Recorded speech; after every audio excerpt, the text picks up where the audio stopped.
So we wanted to definitely cover some of the key materials today for those folks that are going to be introduced to those audit requirements that have been introduced into the K12 Audit Guide, and also cover some other materials as far as the grant agreement. If you're not familiar with the grant agreement for the school facilities program, that has been introduced to the program as of 2017. But for show of hands, how many are familiar with the school facilities program and the audit requirements? Raise your hands higher. Woohoo! Okay, so how many are local or CPA firms? Okay, great. How many are school districts? Right on. All right. How many are here are for the free CPE credits? What? Oh, come on now. This is a bargain.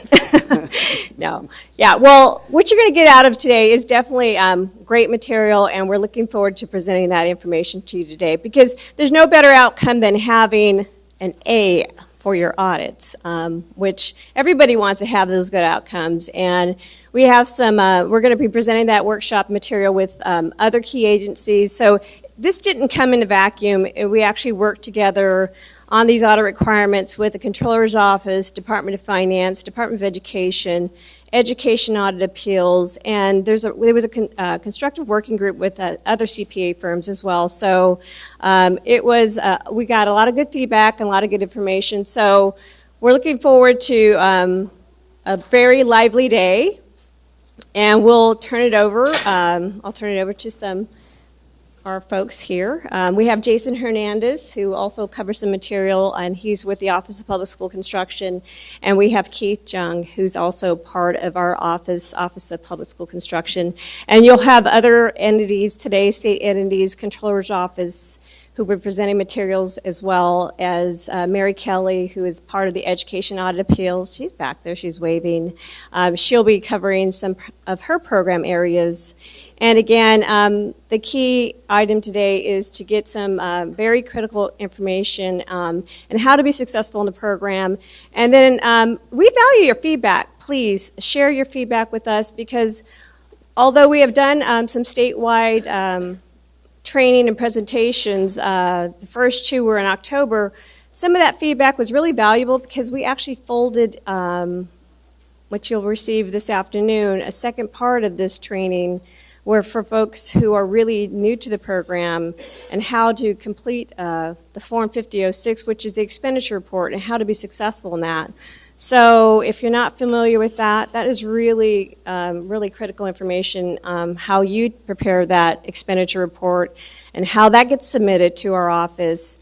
And we developed a lot of key resources for as we started developing this material. So that really is key to you and how to be successful. And it's also going to be key resources for your CPA firms and how to locate this information. So again, we look forward to a great workshop today, and look forward and everyone to be successful in their audits. So I'll turn it over to Keith.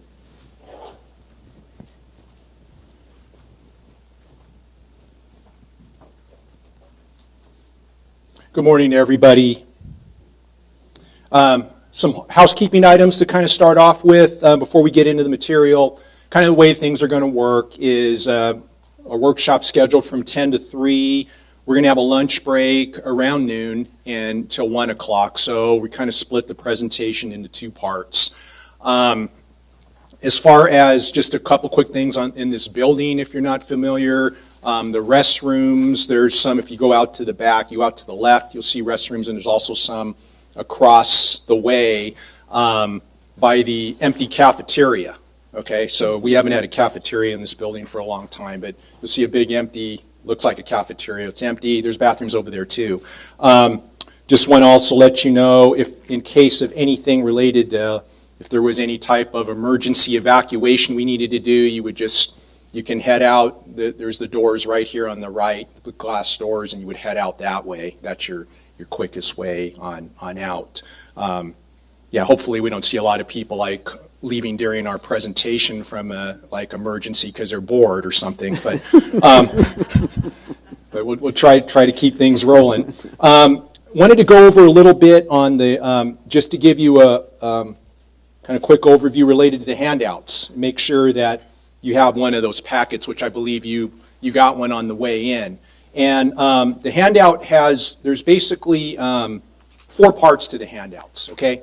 I'll talk a little bit about the valuation form last, but you'll have our slides both for this presentation and for the presentation we're going to do later at the end. That'll be kind of our concluding part of our workshop.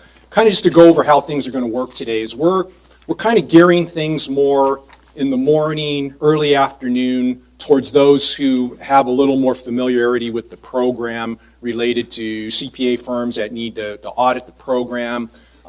Many of you in the school districts, you've worked in the program for a while, and so a lot of what we go over, it's going to be more like, well, how does this audit work related to the program? But some of the feedback we got at some of the other places we've gone to so far is a lot of our audience are newer to school districts, newer to our program. We're talking about auditing our program, and they're over here saying, I don't even know what your program is. So what we do is in the last approximately 30 minutes, we're going to do kind of a little bit more of an overview of how to even report your expenditures and some of the more basic items. So kind of think about it this way. It's like Star Wars kind of did their thing where they went ahead and they kind of told you the story, and then they went backwards. That's kind of our thing with that, the other seminar that we have, the reporting school facility project expenditures. That's what that'll be. So the reason we're doing that also is we realize there's some who have more familiarity with the program. They'll be fine hearing about the audit of the program, and then you're going to be ready to go, and you're not going to necessarily want to stay for the last 30 minutes. If that's the case, that's fine. We'll have you fill out the evaluation form that you have in there, and because we really value the feedback. Like I've said, we've used feedback from other places to actually impact what you're going to see today. This is our 4th workshop that we've done around the state. We've been in the Bay Area, we've been in Fresno, we've been in Southern California. So we value your feedback. If you're ready to go after our first workshop, which will probably end in the 2 o'clock area or so, 2:15, then that's fine. Please go out the doors, give your feedback form to one of our staff that's out there, and they'll have a certificate for you. And if you're with the CPA firm, you really want that certificate because it's worth a lot of money. If you're with CPA firm, you know continuing ed is expensive, and this is a free class. And then we also have in the packet, we'll have you'll see it has K12 Audit Lifecycle, okay?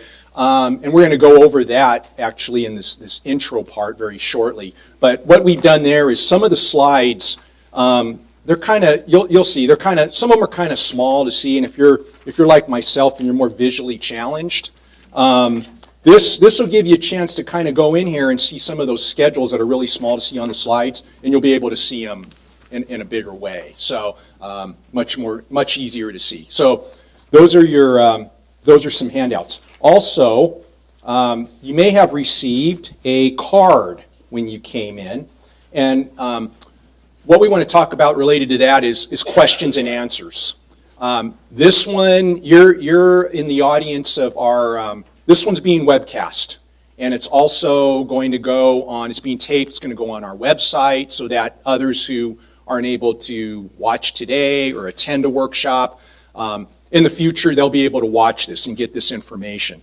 So tied to questions, what we would like to do is still give you that opportunity, but we'd like you in this presentation to just go ahead and if you have a question, just go ahead and write it down on the card. And we'd like you to turn it in to one of our staff, like at the lunch break, and that'll give us an opportunity to see what some of the questions are, and then we can come back after the lunch break and answer some of those versus answering them during the presentation, because we're going to try to go through the slides and just go through the whole presentation. So you still have the opportunity with questions. Please just write them down and turn them in, and we're also at the end of the presentation going to have a question and answer period. Okay, so that's what the card was for. So So I think I've pretty much gone over the housekeeping items there. So let's get started into some material.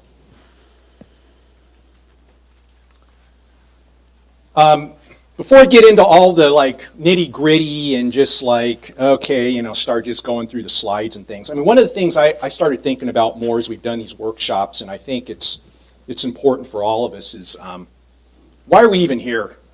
Why are we here today? And I did auditing with the state of California, and a lot of it was with school districts. I did it for 33 years. I know I look so young; it's hard to believe. 33 years doing it, and one thing that I think about is I went to training classes for a lot of different reasons. One was I needed CPE because I had my CPA and I needed to make sure I kept my license up. If you work for the government, you've got to do 40 hours basically every year. You got to do 80 hours every 2 years of continuing ed per our standards. Okay, so that's a lot of classes, okay? You go to a lot of training. And then, for some of you, you're with the school district, you want to learn more. And then for some of you, you're here because your boss told you to be here and you just have to be here, okay? I tend to look at things with a long career in accounting and auditing, and to me, what this stuff's really about, it's about stewardship and it's about accountability, okay? Every one of us is a taxpayer. These bond funds, that's what has been voted on by the taxpayers. I mean, when we vote, we see different bonds and things like that. And ultimately, what the will of the people is that those bonds, we voted for some bonds that are set up to build more school district facilities. And I think everyone in this room, whether you're a CPA firm, school district, government, consultant, our mission, our goal, every one of us should be that we have good stewardship and good accountability over those funds. So I hope as you sit here today, and for whatever reason you may be here today, that that's something that you think about, because it's something I've thought about more over the years, and I mean, it's ultimately why a lot of us just do our jobs in the areas that we're in. We see the problems when that kind of stuff doesn't happen. One of the things that came out of some of our feedback was people would say, tell us a few real life stories or real life things that you've seen so that we can kind of identify more. Well, just a couple quick ones. I remember going to one school district, auditing it, and I had to look at their interfund transfers, and we'll talk about interfund transfers a little later, a little bit more. But I kept seeing in, out, the same dollar figure. Okay, and I'm like, why? Ultimately, it'd be in there 5 or 6 times, and it would I don't understand why they put it in, took it out, put it in, took it out. Then you find out, well, they don't have any policies and procedures related to that stuff. They don't document it well. You go to look at their journal entry for it, and it says transfer to fund 21 or transfer to fund such and such, and that's the explanation. And you're like, I already know that. It's going from this fund to this fund, but it has no explanation. So ultimately, it was lack of policy procedures, lack of training, lack of management of this function. It doesn't serve the taxpayers. It doesn't serve any of us to have those kind of practices going on. Lack of accountability, lack of stewardship. And I remember one other place that I audited, and I was talking with Jason about it. We were talking about some things yesterday, and it was, they had a bunch of funds, so you can think of it here as projects, but they had a bunch of funding sources, and they literally commingled it all. So instead of just this fund, this program funds, they threw it in, and we called it a melting pot. And you don't want melting pots in accounting, okay? Melting pots in other areas are good, but not in accounting. You don't want a bunch of funds commingled. Again, a lack of stewardship, a lack of accountability. So we're hoping that today that's something you can get out of what we're doing too. Good practices related to the stewardship and accounting, accountability of the funds.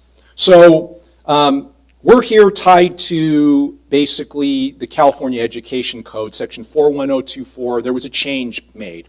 And what happened in that was that the way that things would happen in this program before is you would have an expenditure report. You'd report your expenditures and it would come to the Office of Public School Construction. You'll hear us say OPSC a lot. So when we say that, the Office of Public School Construction. And your reports would go to OPSC, and OPSC would be the one that essentially would audit your funds. You get to your final expenditure report. You'd have to turn one in every year, but when your project was completed, at the end, OPSC was the one that did the audit. Well, 41024 set up a new regulation and a new mandate that now local CPA firms are going to be auditing those funds, okay? And much like a local CPA firm will go ahead and do your annual audit if you're a school district. Every school district in the state has to have an annual audit of their finances done by a CPA firm. If you run into problems, as I was involved, that's where the state will come in and do that audit, because if you have bankruptcy issues or things like that, the state of California could actually do that financial audit. But in general, it's CPA firms. And so our program is going to run that way now, where a CPA firm will be the one that will now do that audit for you. And there are new audit requirements for the CPA firm to follow and for a school district to see. And that can be, it's called the K12 Audit Guide Appendix B. So it's an appendix to the main audit instructions that are for a school district when they do your whole audit. So if you want to find out where those instructions are, if you go to the Education Audit Appeals Panel website, EAP, and we actually have the executive officer of EAP, Mary Kelly, here, and she's going to talk about some things later today. But if you go to their website, you'll find the guide. Now, one thing that we wanted to say about the guide, and it's kind of like a starting point even for what we're going to present today, is I've got the guide here, and it's 80 plus pages, okay? So it's like, wow, 80 plus pages. But if you look at the table of contents, you're going to see things like initial steps, and then it has non-financial hardship projects, financial hardship projects, career tech, charter school. It even breaks it down if it's a closeout audit, a reduction of costs incurred, savings audit. You're going to know all of these terms from our presentation today. You're going to know them deeper. But one thing we want to say is that don't be fooled by it's got 80 pages. You can literally, depending on what kind of audit you were doing, a lot of the same procedures are going to apply to various program areas. But this is set up where you can literally take out your part of what you're doing on an audit, and it might be 10 to 15 pages of that. But because we repeated a lot of the steps, depending on what kind of audit it is. So it's not an 80-page program in the sense of there's 80 pages of procedures to do. Depends what you're doing, and then you're going to see a lot of the same procedures in different program areas. And Jason's going to be going through with us this morning basically a sample audit of a closeout audit, a regular closeout audit that's probably going to be a good bulk, a very good majority of the audits that are going to be done. Okay, and when we go through all those steps can be taken into the different program areas. Then we'll talk about in some of the different program areas some of the things that are a little bit different in those. But we're not going to go over it all again because we would have showed you a lot of it by going through the regular audit process, which we're going to very shortly be doing that. This applies to all projects funded on or after April 1st, 2017 are subject to this performance audit. And when it says the unfunded list, and we'll talk about that more too, that's kind of some special projects that actually go back to 2012 when they went onto this list. There's about 120 plus projects. There's not that many, but they're also going to fall under this requirement, but they didn't have grant agreements, okay? But we'll talk about that a little bit more later, but they're a small amount of projects on that, but they're also applying to having to have the annual audit. If you're a CPA, you're very familiar, and you do governmental type work, you're very familiar with the Yellow Book. Yellow Book doesn't get updated very often, but it pretty much guides when you do a performance audit. It has your standards. And the reason we draw special attention to presentation of audit findings is there was a lot of discussion related to this being a performance audit that well, does it really have findings? Does it have reportable conditions? What is it? This report is going to need to have a summary of audit findings. Okay, so when a CPA finds something related to things like ineligible expenditures, undocumented expenditures, things of whatever findings they have, we're going to expect to see in a summary of audit findings what those are, which is a required schedule. It's going to be in this report. And we'll talk more about some of the other required schedules that are going to come out of this, this audit. So let's go in and do kind of an overview before we get into more specifics. So what I'd like you to do is go ahead and take out that the handout that has the K12 Audit Lifecycle. We're going to run through that a little bit kind of quickly. This will give you an overview kind of on how we get from reports, your expenditures getting reported in your project all the way to kind of like if you had findings.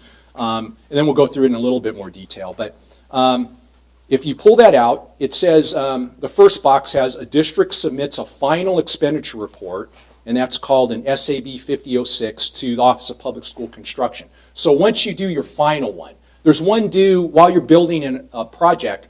You got to do one every year. We're talking about the final one. You're done. Okay. Once you get that final one sent into our office. And currently how it works, it comes to our office, we do the audits.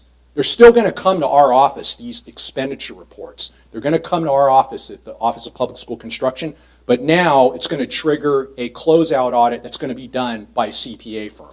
So OPSC is going to notify the district, because as we see things in a database, and we're keeping database information on this, we're going to notify a district that an audit by a local auditor must be completed within 1 year. So a school district's going to need to contract with a CPA firm to get this audit done using the instructions that are in the guide. For many of you, you may be using your same firm that does your financial audit. You don't have to, but I would think for a lot of you, since they know your records, you may contract with them to do it. But it doesn't have to be the same firm necessarily. The local auditor will perform the expenditure audit using the instructions that we're going to talk about more. And then they're going to submit an audit report to the State Controller's Office in the California Department of Education. So we're actually going to talk more later today even on the Controller's Office and CDE on some of their role. But much like an auditor gives the report to their financial audit report to the State Controller's Office and CDE, this report will go there also. SEO is going to review and certify that audit report. We'll talk about that more. You'll hear more about that later today. And then the district will have 60 days to file an appeal with Education Audit Appeals Panel. So you'll hear that term EAP after the audit is certified. Filing appeal means I don't like what the CPA said. Now it'll be the CPA set up a finding, and we couldn't get agreement that that finding was something we agree with. Then you're gonna work with EAP on this, and Mary later today will even tell you more detail on that. You would have sent a report to both SCO and CDE. CDE will provide the OPSC with a copy of the audit report, and so it's twofold related to funding adjustments. CDE will take care of your funding adjustments if you have ineligible expenditures and monies that need to come back to the state. And OPSC would work with you related to if you have any site grant adjustments and adjustments for unused funds and financial hardship savings. They'll work with you on that through the State Allocation Board. So that gives you a little bit of a overview. So what we're talking about today is the final expenditure reports come in, and now you're going to get an audit done by a CPA firm. And then we'll go into some of even the other areas with other departments even later today. So quick, a little bit more in the outline of the audit process.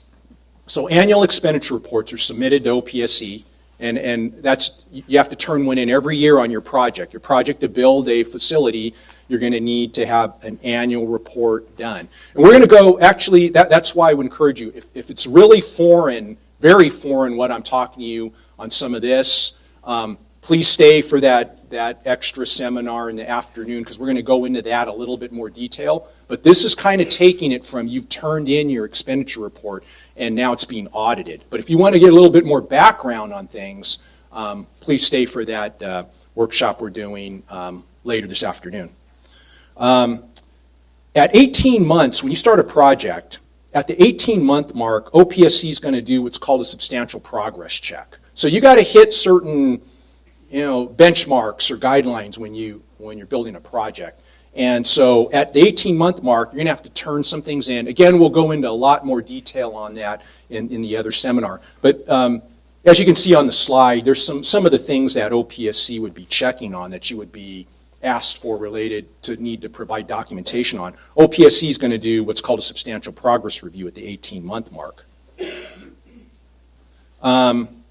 So that's what's done at 18 months. But let's say we've gotten to the end of the project now, okay? And so there's different types of audits that can be done.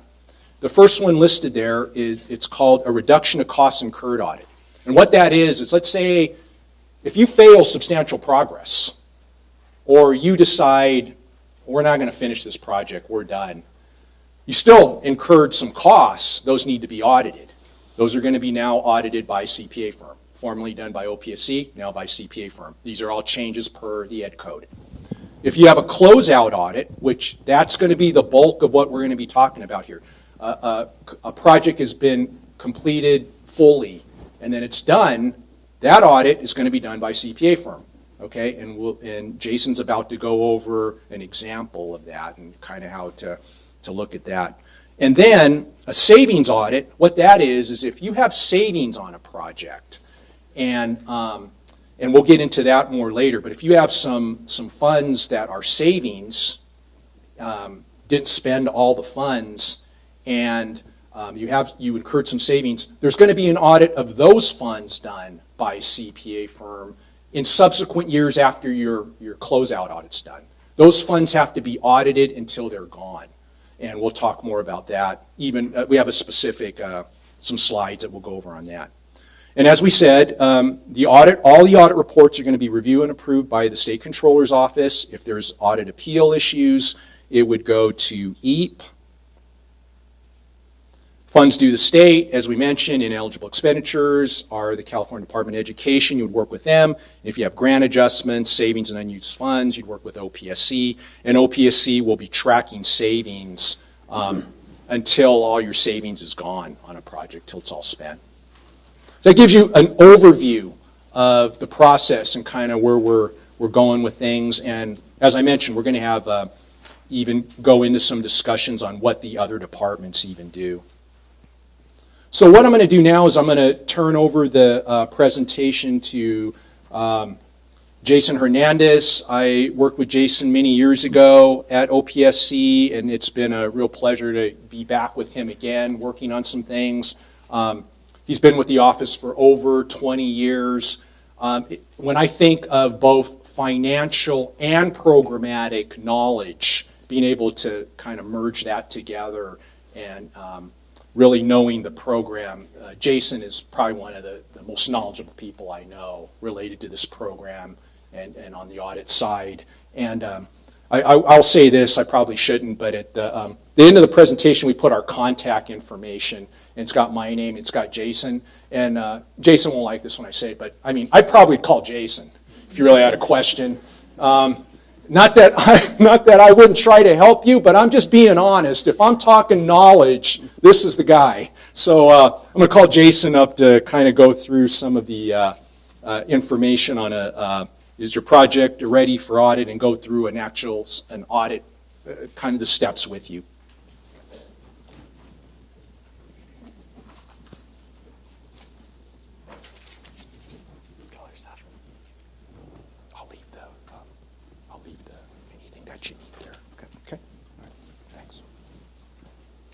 All right, good morning. Can you guys hear me okay? Okay, we're good. Okay, well, thank you. Like Keith said, my name is Jason Hernandez. I'm one of the audit supervisors here at OPSC on the fiscal services side of the building. And like Keith said, it's hard to believe, but it's been a couple years that I've been involved with this. I can see a couple familiar faces in the audience that I've worked with over the years too. And like Keith and Lisa before, when she introduced, it's really been, I think, a helpful thing on both sides. Hopefully both for the school districts, for the CPA firms, and for OPSC as well too, to have these workshops. This is the fourth one, like Keith mentioned. We're able to go out in the field, get some feedback that's extremely helpful as we transition this process of the audits being done by your local CPA firms. OPSC is transitioning more into a advisory role. And so it's definitely helpful to be out there in the field and have that interaction with the school districts and the audit folks that will be doing the audits themselves too. And like Keith mentioned, as we go down the line, when you have questions, emails, calls, currently I'm in charge of the K-12 audit team, and we'll be the ones, and members of my staff will be the ones that will be fielding those questions, making sure they're answered and responses getting out in a timely manner to the districts. Like Keith mentioned, there was three types of audits. You can see there right on the slide. The first thing we have there is a reference to the OPSC website, because the first thing is we want to know, does the school district have a project that's ready for audit, and what triggers that audit? And it was mentioned before, it's either the district has completed their project, they're submitted their 100% report, or they've reached the 3 or 4 year mark, 3 years for an elementary school, 4 years for a middle school or a high school. And once you hit that mark, it triggers, and it goes from our internal databases over to the refreshable workload report. And that report gets posted to the OPC website once a month at the beginning of the month. So anytime you look, depending on what point of the month, you should never see any information that's older than a month, and it's continually updated. If you need to get more current information, you can always contact us, and we can run the report internally and let you know if your project is on there or will be on there shortly. So that's the reference right there. It gives you the address, the link to get to the website. Once you get there, you'll see those three refresher reports. Like Keith mentioned, if you have a reduction of costs incurred for those projects that didn't go to completion, the majority of the time it's districts choosing not to move forward with the project for whatever reason. They could have had multiple sites they were looking at. One of the sites didn't work out, and then their alternative site is the one they decided to move forward with. Every now and then there could be one that didn't pass, that they failed substantial progress. And then if there was any expenditures made on the project, then an audit will have to be done, and that's the reduction of cost incurred. If the project goes to the full completion, then that's the closeout audit. When we're referencing to that audit, that's the full audit. You've submitted your 100% report, and your project's ready for closeout. The third one, the savings audit, is when you've submitted a use of savings report. Not to be confused with the declaration. As we go on forward, is some of the slides you'll see when you submit your final expenditure report, there's a new template we're going to be requiring or asking the district to submit, and that will show your determination of savings, basically declaring how much savings or overspent you have on the project.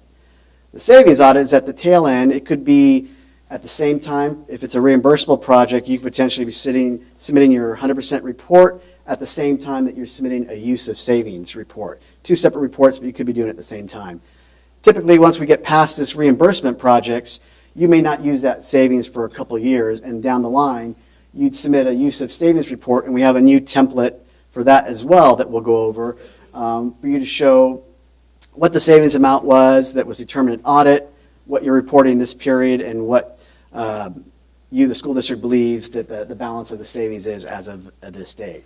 So those are the three type of audits that you'd see when you go into the database. And so what will you see when you open it up? So when you go to the website, you go to the main page, and then up at the top there, you'll see the resources. You'll click on the resources, and this will get you to this screen right here. And you'll see right there in the middle of the screen the K-12 Audit Resources. And so when we're referencing anything on the website, that's right where you'll find it. You click on that K-12 Audit Resource link, and it would take you to this section of the website. The K-12 Audit Resource. There'll be some main accordions you'll see at the top, if you can see it, and you should also have it on the slide that it says K-12 Audit Resources. If you open that up, there's 3 subsections. The first one is the workload reports that we were talking about. That's the K-12 workload reports. It'll have an S&P expenditure audit workload, the substantial progress audit workload, and if there was any use of savings reported, then it would be shown on that savings audit workload. If you would go in it today, all you'd see right now is the expenditure audit workload, and that seems like it's growing by the day. When we first started doing the presentations in October, I think there was about 13 or 14 of them. Last time I looked, there was around like 48 or 49. So it's definitely growing. The templates that we'll refer to as we go down through the presentation, you'll see that under K-12 audit templates. The first one was what I was talking about, the determination of project savings. That's the one that will be submitted with your final 100% expenditure report, and it's basically just declaring if the project had savings or if it was overspent. If you are a career tech project or a charter, then you'd use that unspent funds. If you had any, because there's no savings in those 2 programs, so instead of using the determination of savings, you use the unspent funds template. You'll see the use of savings if you're declaring the use of the savings, and then as we move along, you'll see the other templates. And there's even some audit tools available, either for the CPA or for the district. Some previous presentations be posted on there. When we post the question and answers based on all the workshops we have, that's the location where we'll post it. And then as we go in and start talking about the documents, individual documents for the school districts, those accordions at the bottom that are alpha, like the first one is A through F. You would just open that up and it'd open up to all the school districts within the A through F. And I'll actually go into the website in a little bit as we go through and start talking about the documents. Example expenditure of the refreshable report. So if you went in there to go through the K-12 current expenditure report, you'd see all the projects, basically giving you some basic information about the county, the district, the school name, and the application number. When did they have their first fund release? What was the first fund release? Was it after April 1st, 2017? Because that's an important date. If it was a project that received its funding before April 1st, 2017, those are the audits that are still being closed by the Office of Public School Construction.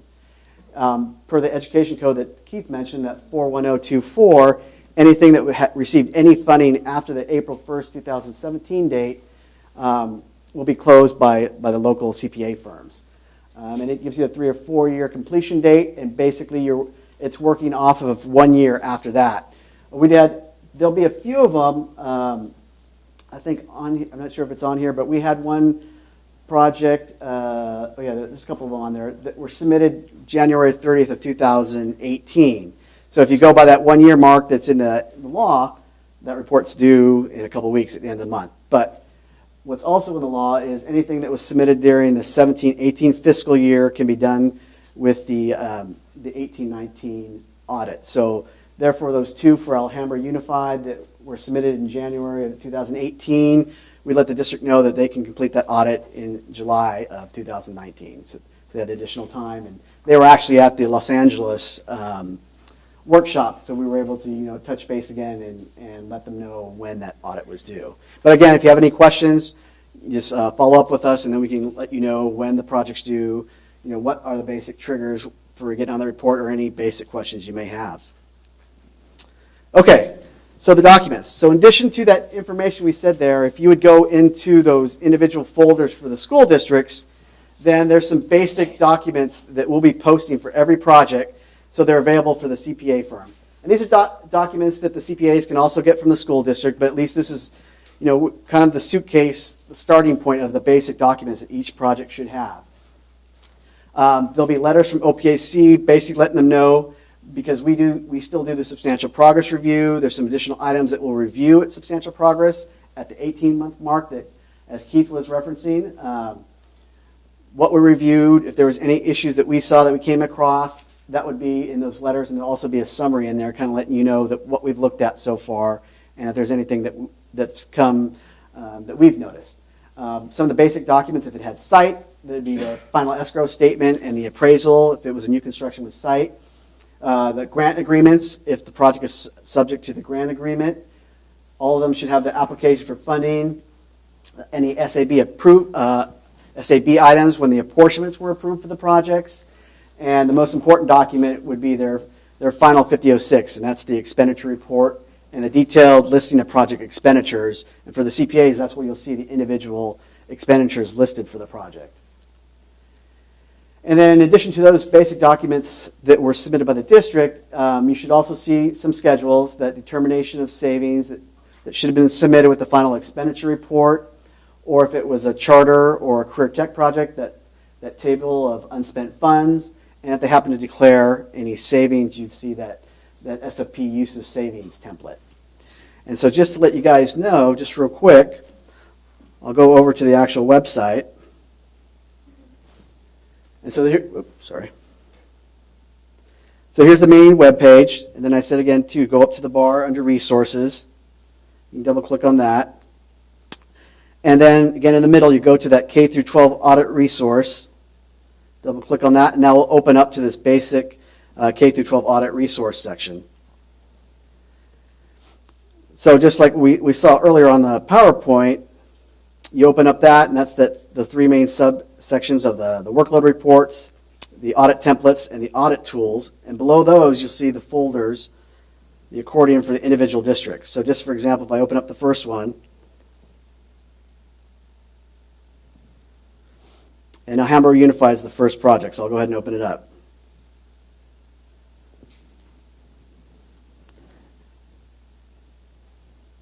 And so it'll open up, and then you'll start to see some of the documents. Like this first one here is the approval from the Department of Education. Right after that, I think you'll see the letter from the state architect, the Division of State Architect. And as I scroll down, you'd see some more of the basic information. You'd see that any board items that approve the apportionment for the project. You'd see if they had site, you would see the escrow. You would see the final appraisal. All the basic documents that was listed on the slide you should see as part of this package. If I scroll to the bottom of it, I think you'd see the expenditure report, the 5006.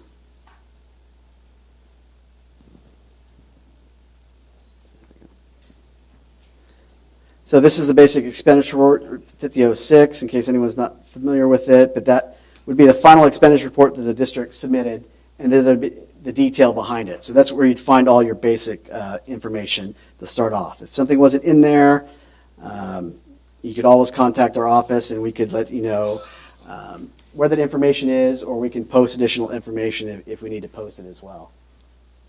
Okay, so now we know that we've looked at for the refresher reports. We know that the district does have a project that's ready for audit. So now we want to go through a sample audit. And like Keith mentioned, the one that we're going to go through is new construction with site non-financial hardship. So, traditionally, historically, if we look through the reason we picked a non-financial hardship project, the hardship projects are very important as well. But historically, that was about 10% of the closeout projects that we've done. The other 90% were the non-financial hardship, and we wanted to make sure that we saw all the steps, so we chose one with new construction with site grant. And like Keith mentioned earlier, when you look at the K-12 audit procedures that are posted on the EAP website, on the Education Audit Appeal Panel website, that it's approximately about 86 pages. What you'll pull out, if I would pull out the section for just new construction, site, non-financial hardship, then we're probably going back down to like about 28 pages, and there's about approximately 23 procedures. And then everything else, like when we work with the audit group, with CDE, with finance, state controller's office, and we worked through, what they wanted to do was set it up so that all the basic procedures were in every section, and then obviously there were some additional procedures depending on if you had a charter, you had hardship, non-hardship. So everything was the same. So you could, in essence, for the CPAs, they could pull out that section if they needed to, if they want to add that to their work papers, and you could pull out that one section without having to worry about having the whole K-12 audit guide. So this one gives you most of the basic audit procedures, and so we'll work through that, and these are all the same, a lot of the same procedures that repeat themselves. Another important thing, too, for districts that have been in the program for a while, these are 95% of these procedures are the exact same procedures that we've been doing since the inception of the program. Now it's just more formalized. It got formally documented in the grant agreements, in the K-12 audit guide, so it's all in one place. Hopefully that increases the transparency and is helpful to the school districts and to the CPA firms to let them know, but this is basically all the same procedures from the audit program that we've had since the inception of the time, but just all basically in one place in one document. Okay, so your preliminary audit procedures. So the first procedure you see is maintaining your accounting records. And what do we mean by that? We're talking about accounting for your project through the general ledger at a project-specific level. Basically meaning using that account string that's available, that you have some indication of of the individual projects. And when I say project, we're talking about state project, a school facility program project. There was a question that came up in a previous workshop. I realized too that sometimes districts have a bigger project on a certain site. You could have a charter, a modernization, a new construction, and a local funded project all in one site at one high school or junior high. And so in your accounting records and internally, you may refer to that as the project, as the middle school project, as the high school project. But what we're looking for is these projects identified at a project-specific level within the school facility program. So there's something in that account string that tells you this one's the modernization project, this one's the new construction, this other one is the charter, and this one is a locally funded project. For example, I've seen, in addition to that, what was usually extremely helpful is the districts will have a chart of account. I've seen chart of accounts that breaks it all out. So I could see all the projects that had nothing to do with the school facility program, and then the individual numbers that indicated which project was for school facility program and which ones, these were the modernization projects, these were the new construction projects. So it was really easy to follow as we did the audit to know which one, and then we could look back at the individual invoices and contracts and know which one was for this particular project, not only at the site, but for this particular SFP project. So that's the first procedure, testing to make sure that they have those accounting records at a project-specific level. The next thing is the district matching funds. And we're basically ensuring that the district deposited their funds, their matching funds as required by the law in the county school facility fund. As it says on the slide, or is expended prior to the notice of completion. So basically the school district will typically either deposit those funds ahead of time in Fund 35, they've spent their matching share prior to submitting that final expenditure report, or they will have it expended prior to the notice of completion. So they do have that option. A question also came up, what about if we have multiple notice of completions? Which one are we talking about? We're talking about the last notice of completion when your project is complete. Because you could have a multi-prime project. There could be over 50, if you have a large project, over 15 notice of completions. A lot of those are broken up by trade if it's a multi-prime project. So we're talking about that last one. And that's the one we're going off of. So the district has until that time to expend their matching share. Okay. Of course, one of the most important things, and the reason we have the audit in the first place, is to make sure that the district is spending the funds that were approved by the taxpayers of California according to laws and regulations of the program. So the basic expenditure testing, we're agreeing and tracing the expenditures to supporting documentation. That documentation can be invoices, contracts, at times purchase orders if they're backed by other documentation. Sometimes you'll see those expenditures prorated over multiple projects. You could have a contract for an architect, and that particular architect firm is doing all 10 of the school's projects. So that contract may not foot to what you see on the expenditure report, and that's because it's prorated. So when I say document the method, we're not talking about there's a specific method they have to use in order to be eligible. We just want to make sure that they document the method, whatever it may be. They have to show us how they prorated the project. They have documentation showing that, As long as they have that, they've met that test and there's no finding and we move on. We're not looking for one specific method. It's kind of like Keith was mentioning his example earlier as far as the interfund transfers. We want to look for what was the method they used and have they documented, or do they have written, or have they documented the method they did use when they prorated over those projects. When we talk about expenditures being eligible for the laws and regulations for the program, one of the things you'll notice if you've looked at any of the grant agreements, if your district has received funding, we do have examples of the grant agreements on our website. But basically, at the end of the grant agreements, there's two sections. That section G, which talks about your typical eligible expenditures for whatever type of project you may have. So for new construction with site, you'd see the typical eligible expenditures for that section. If you look in section H, you see some of the typical ineligible expenditures that are listed in that particular section. And then also there's the education code and SFP regulations such as 1859.106, which talks about some of the basic eligible, ineligible expenditures for the program. When you look back in that section, G and H, one of the things it tells you, because it may not have 100%, you may look and see an expenditure that is not listed in that table. You look in the education section of the law and that particular expenditure is not listed there. It does mention that you can contact the Office of Public School Construction and we can go over that. If you want something informally over the phone, we can discuss that expenditure with you. Or if you want to request in writing as well, then you can do that, and then the auditor can take that into account. Not that they have to accept that, but that's just additional documentation that they can take into account if you want to make that step. It's listing the timing of expenditures, because we want to know were the expenditures, because there's two things. First of all, was the expenditure eligible? Was it something that was not operational or administration in nature? When I'm talking about operational or administration in nature, just for example, in some audits we've seen, like say the scrubber they use that they may use for the floors in the halls at the school.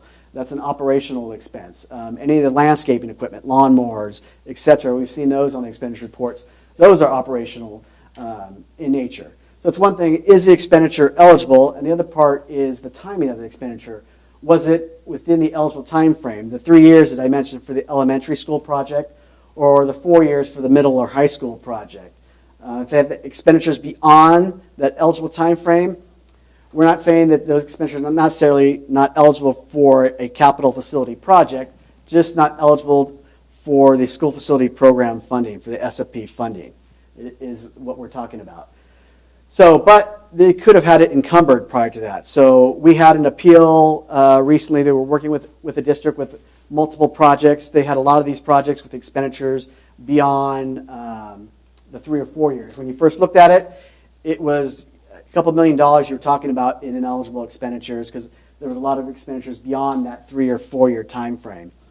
But they had not previously submitted any of the contracts. In the end, they had a lot of those expenditures under contract prior to the 3 or 4 years. We were able to work with them and find out which one of the expenditures were encumbered prior to that 3 or 4 year time frame. So as long as they were encumbered by contractual obligation, and those were eligible expenditures.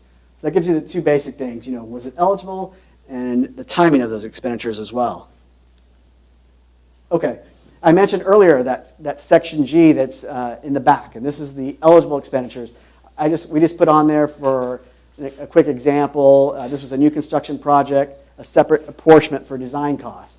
It mentions basic eligible costs like advertising for the construction bids that the districts have to do, your architect fees, your CDE fees, the Division of State Architect plan check fees, and legal fees associated with the project, your preliminary site tests, and your engineering fees. So it just lists some of the basic fees. Like I said, it may not cover 100% of the expenditures. It's meant to cover, the basic 90-something% of expenditures that you'll typically come across. If you're not sure your expenditure falls in one of these categories, that's where you can talk to us and we can kind of walk you through it.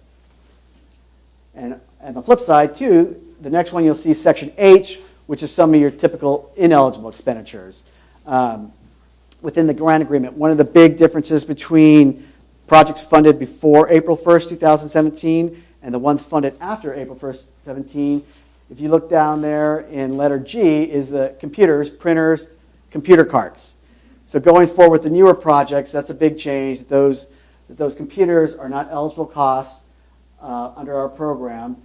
And it lists some other things that are considered admin. I mentioned earlier some of the landscape equipment, trailers, golf carts, some basic things so that are not eligible expenditures. So at least gives you an example of what's on there. There is a group of projects like Keith mentioned earlier, and we'll talk about them. There were the unfunded ones that were submitted their applications between May of 2012 and October of 2012.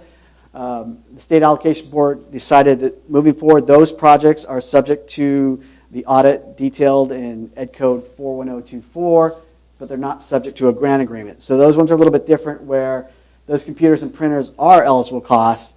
There's just a test to see if the amount they reported is within the scope of the project. Okay, so once we get past that, we're looking at the planning costs and the construction costs.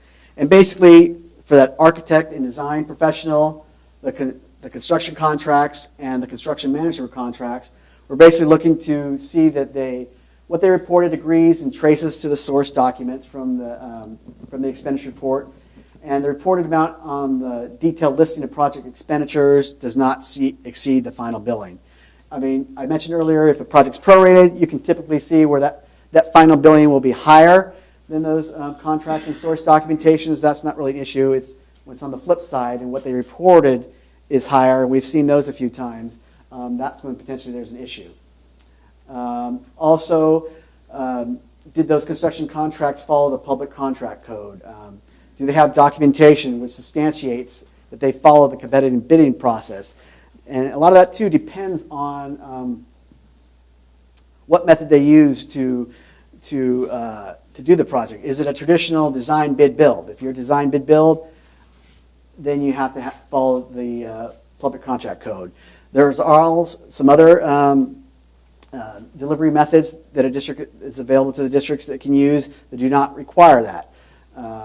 Just for example, a lease back.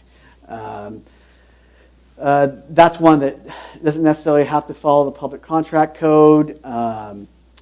There's been a district that's got into trouble in the past with that particular delivery method, but basically, we just want to let you know that not necessarily all the delivery methods have to follow the public contract code, but if it does, then they need to have the documents which substantiate the competitive bidding method was done.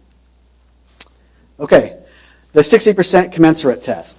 One thing to remember important about this, what this is basically telling us is how much of those state funds that were received were actually spent on hard construction costs versus soft construction costs. What the district certifies when they receive funding on the front end through their cost estimate is that 60% of those costs for the project will be spent on hard construction costs. And that was put in there to ensure that these funds were being used for the main intended purpose to build classrooms, to build buildings and facilities for the districts. It is a requirement that's on the front end. On the back end, we're checking for this. This is more for transparency, a test to see what was actually spent in the end. So basically, we'll prepare a table. If you were looking at the actual K-12 audit guide, it gives you the steps on how you calculate this. It's pretty straightforward. We're basically just talking about, like in this example here, what was the total grant? Well, 60% of the total grant, just using a $10 million grant, for example, was $6 million. They reported on their final expenditure report that $6.5 million of hard construction costs. After the audit was done by the local CPA, they determined that 6.4 was actual costs. So they were, in both cases, they were still over the 60%. They reported 65%. The actual final amount was 64, and the difference was the 100,000 or that 1%. And basically, this table is then put onto the final audit report, and it's more for transparency and informational purposes. And I don't know if I mentioned it earlier, but this is not one that will result in a finding. so this will not end up in the summary of findings. I know a district had asked that earlier, and that's not what this is intended for. It's more for transparency. Is not going to be an audit finding that will be a mark against the district. Okay, Keith had touched on it earlier. The next procedure talks about the inter-fund transfers and the eligibility of transfers out of Fund 35. One of the things that came up in the discussion groups early on and is pertinent to a lot of these initial projects that are hitting the workload is what if it's a reimbursement project and the district moved ahead and used their own funds to complete the project. Well, those funds by the state, when they finally do get received, get deposited into the capital project funds in Fund 35, and from there, they can be transferred out to whatever original funding source was used to move the project forward. The district may have used their local bond funds out of Fund 21. They could have used developer fees out of Fund 25. They could have had another funding source that they had in Fund 40. If you're familiar with that fund, that's basically an other catch-all fund within the capital project funds.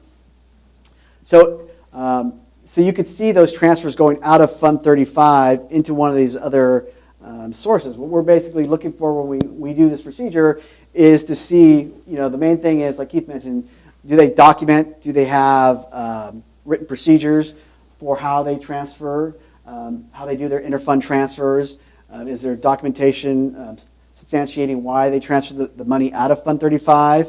If it's something for a reimbursable project, that's an eligible use of that.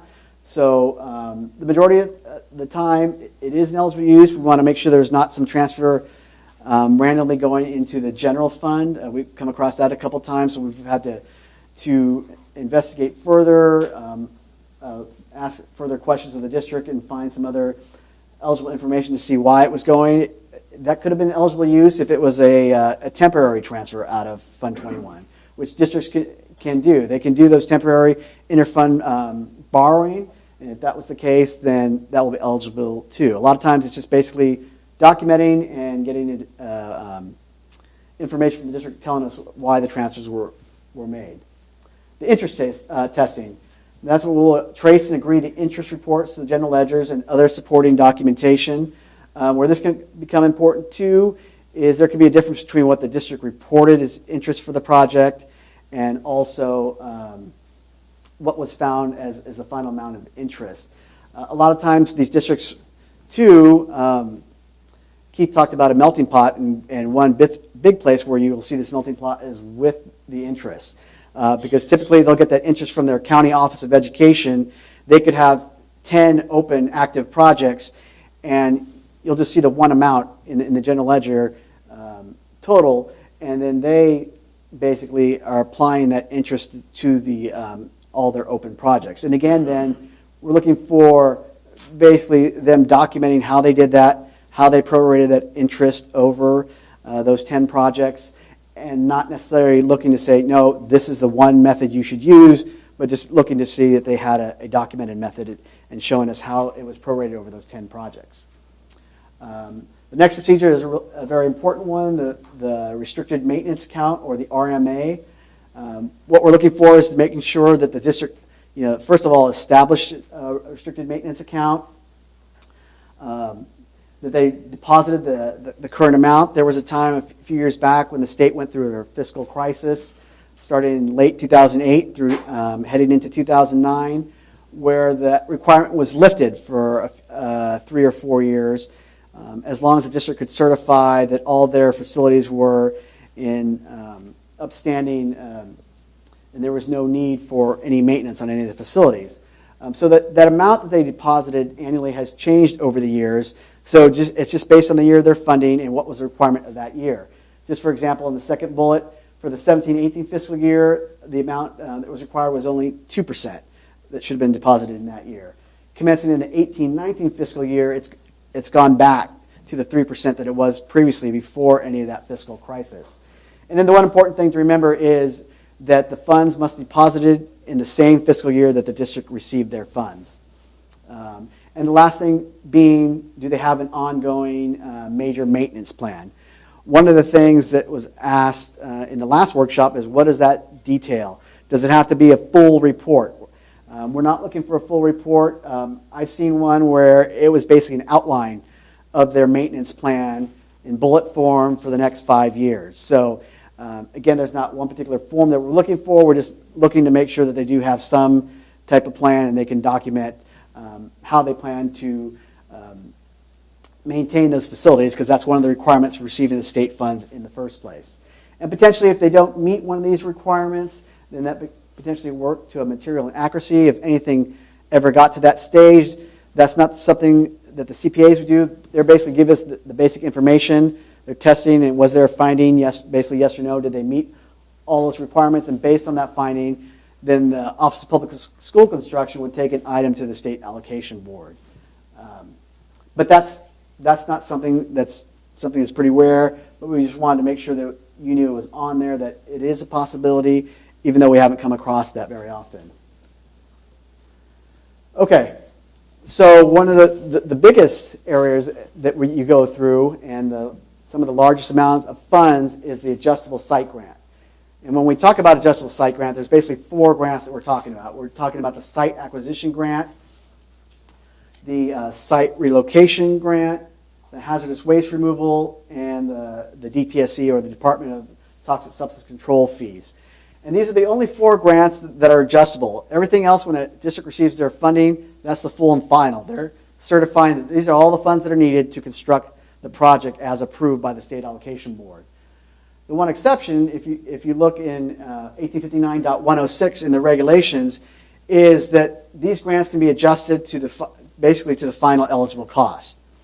If, just for example, in the site relocation, they got a grant for $2 million, the final eligible cost was 2.5, then once we receive the audit report back, we'll send an item to the State Allocation Board to adjust that grant up from $2 million to 2.5. And the reverse is true too. If the district only needed 1.5, we do the reverse. Once we receive the final audit report, the approved audit report, then the OPSC will start a board item, take it to the State Allocation Board to decrease the grant. So it's basically going on these 4 sites. I like to call it net zero. It's basically the expenditures and the grant are being adjusted to the final eligible amount. So there is no savings or overspent for these 4 adjustable site grants. Okay, so the first one is the site purchase. You're basically agreeing and tracing the amount reported for the site purchase to the source documents. Those source documents are typically your final escrow statement, court orders if the district went through the eminent domain process. Those court orders could be a settlement agreement or an actual determination by the court. Either way, whether it's a settlement agreement or determination by the court, that gives you your final actual cost. Once you have your actual cost, per the law, you still have to compare that to the appraisal, because what's approved for funding is the lesser of the two between the appraisal and the actual cost. One thing you want to make sure is that certain costs, potentially if you come across a project that has court orders, that certain costs are not eligible for site purchase funding. And when I say that, they may not be eligible for that site purchase grant. They may be eligible SFP costs. They may be miscategorized. There could be maybe, I've seen when we do these audits, appraisals or escrow fees listed along with the site purchase. Those just have to be moved to another section of the expenditure report. They're eligible for the overall grant, but they're not eligible for the site purchase grant. So a lot of these, we're not saying they're necessarily ineligible for SFP, just that they're not eligible for the site purchase. And that was an important distinction too, as we worked through the work group with the CPAs and the other state agencies and even representatives from County Office of Education as well. So certain costs, should be can be excluded in the actual site purchase costs. I've seen like a preliminary environmental assessment. Those costs sometimes might get lumped in, and those are costs that actually should be paid out of the 4% other that a district receives. So those costs that are excluded a lot of times are just miscategorized costs that have to be moved someplace else. You'll see this basic table as we go through the other 3 adjustable grants. It's basically, and this same table is listed in the K-12 Audit Guide. It has listing what the purchase grant in the example was $750,000. The district in this example reported $1 million. The audit amount was also $750,000, the difference of the $250,000. There's no grant adjustment to be made because the local auditor found that the amount that was approved of $750,000 was the final eligible amount. And so the final grant amount listed is the same, $750,000. Tied to the site purchase still is a verification, the next procedure of the acres purchased. And a lot of this is tied to the, when I showed the documents earlier, one of the approval letters was that CDE, or the Department of Education approval letter. And it'll list the final acreage tied to the site. This little adjustment, if there's any adjustments, like in this acreage table here, for example, there was 20 acres purchased. The number of approved acres was 15, and there was the difference of 5 that had to be made an adjustment. This adjustment is typically done at the front end when the Office of Public School Construction is approving the item. There's a site review that's done by staff, and this is where typically the adjustment is made. That's where we had 2 tables at the bottom. The one on the left is basically an example of when the adjustment was made, how it's typically done on the front end. On the left, the rare occasion, I've actually only come across that maybe 2 or 3 times over the years, where the adjustment had to be made based on information at audit. So that's not as common, but we wanted to make sure you could see how it works with both ends, that typically it's taken care of. The adjustment's made before the district receives any funding. The rare occasion where you might have to make the adjustment after the fact. So you look at the next one of the 4 is the site relocation. So when we talk about site relocation, what are some of those typical expenses? I don't think we had all of these on the original presentation, but it was one of the questions that came up as we moved along. But some of the things like moving expenses, your reestablishment for a business expense, replacement housing, last resort housing, temporary housing. If it's a business, potentially loss of goodwill. And some of those typically could be large amounts.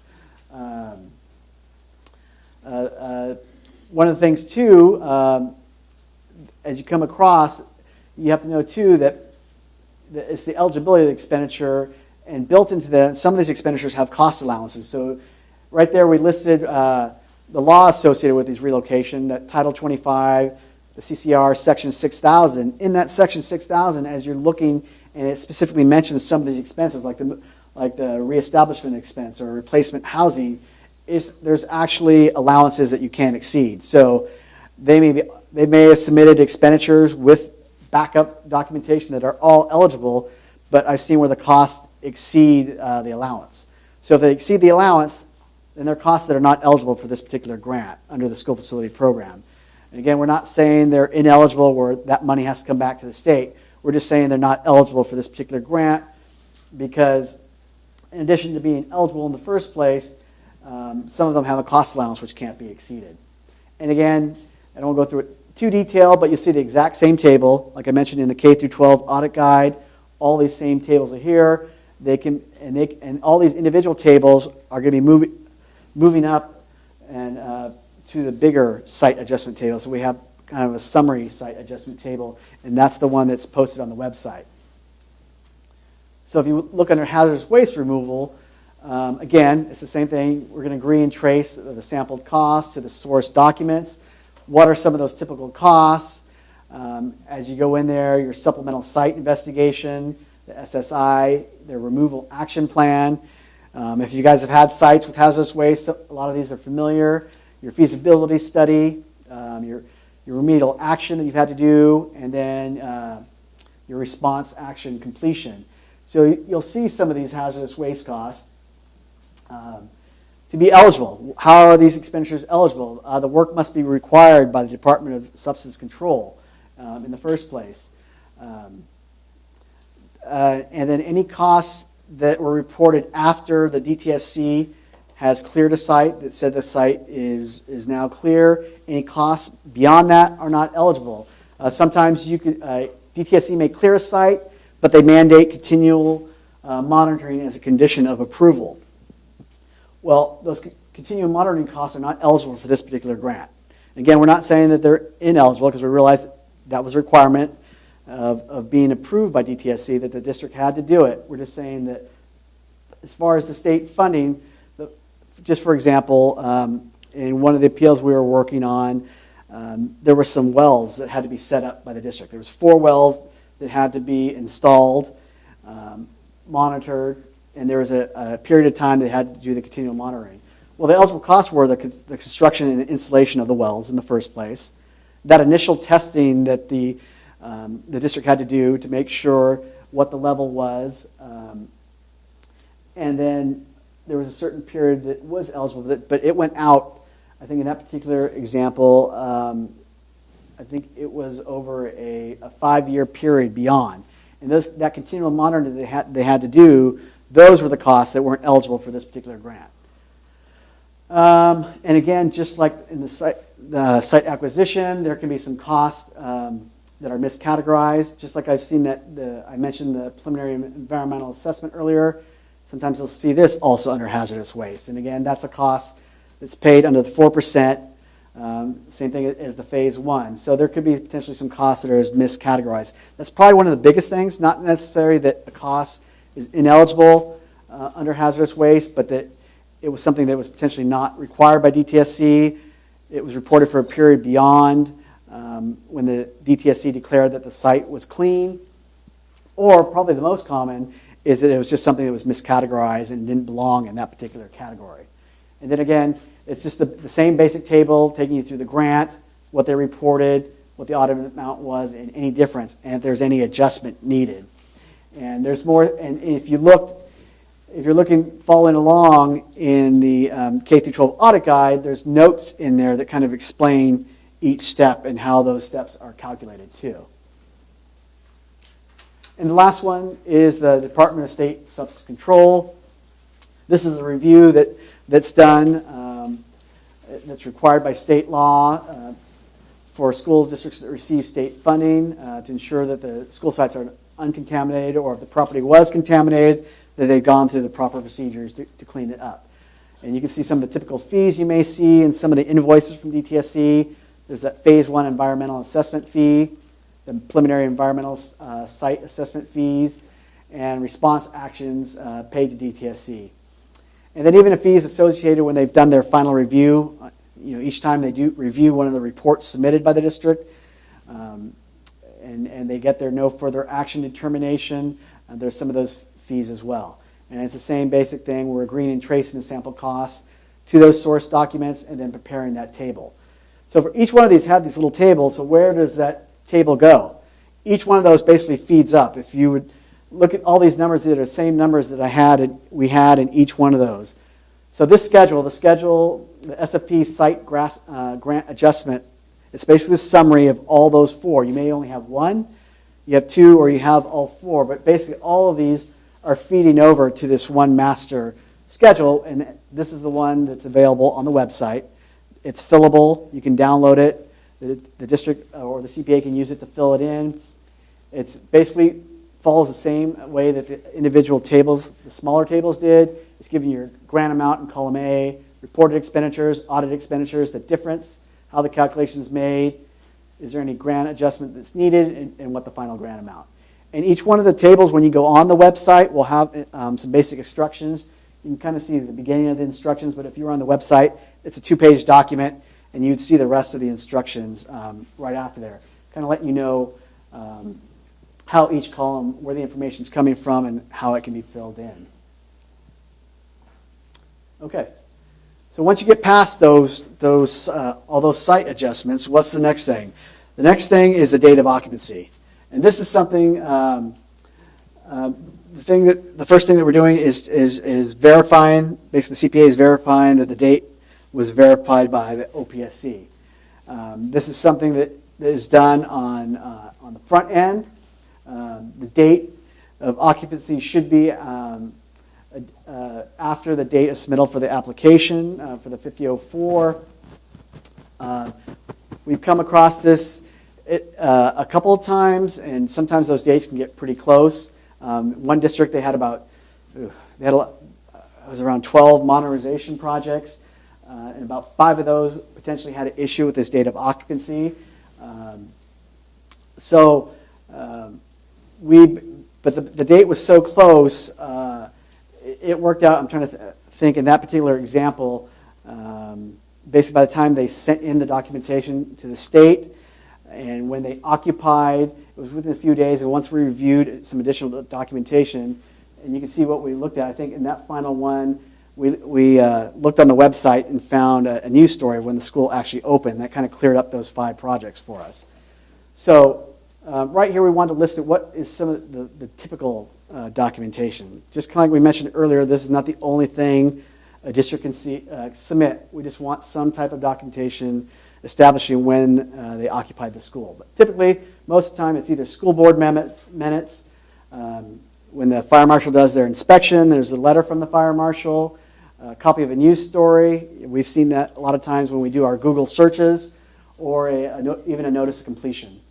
Why this is important is because it's a potential for the whole project to not be eligible for funding. Potentially, this project can be rescinded. So that's why in the past, this led to some appeals, and based on that, and based on some direction from the board, we started checking this on the front end. We wanted to make sure before a school district got its funding that we made sure they were okay as far as the date of occupancy and there was not an issue. And that's why typically some of these issues we found in the past were from older projects. Moving forward, typically you'll see OPC verified it, but in the rare case if they didn't, then there's steps in the audit procedure taking you through how to document and how to test to make sure that they did occupy after they submitted their 5004.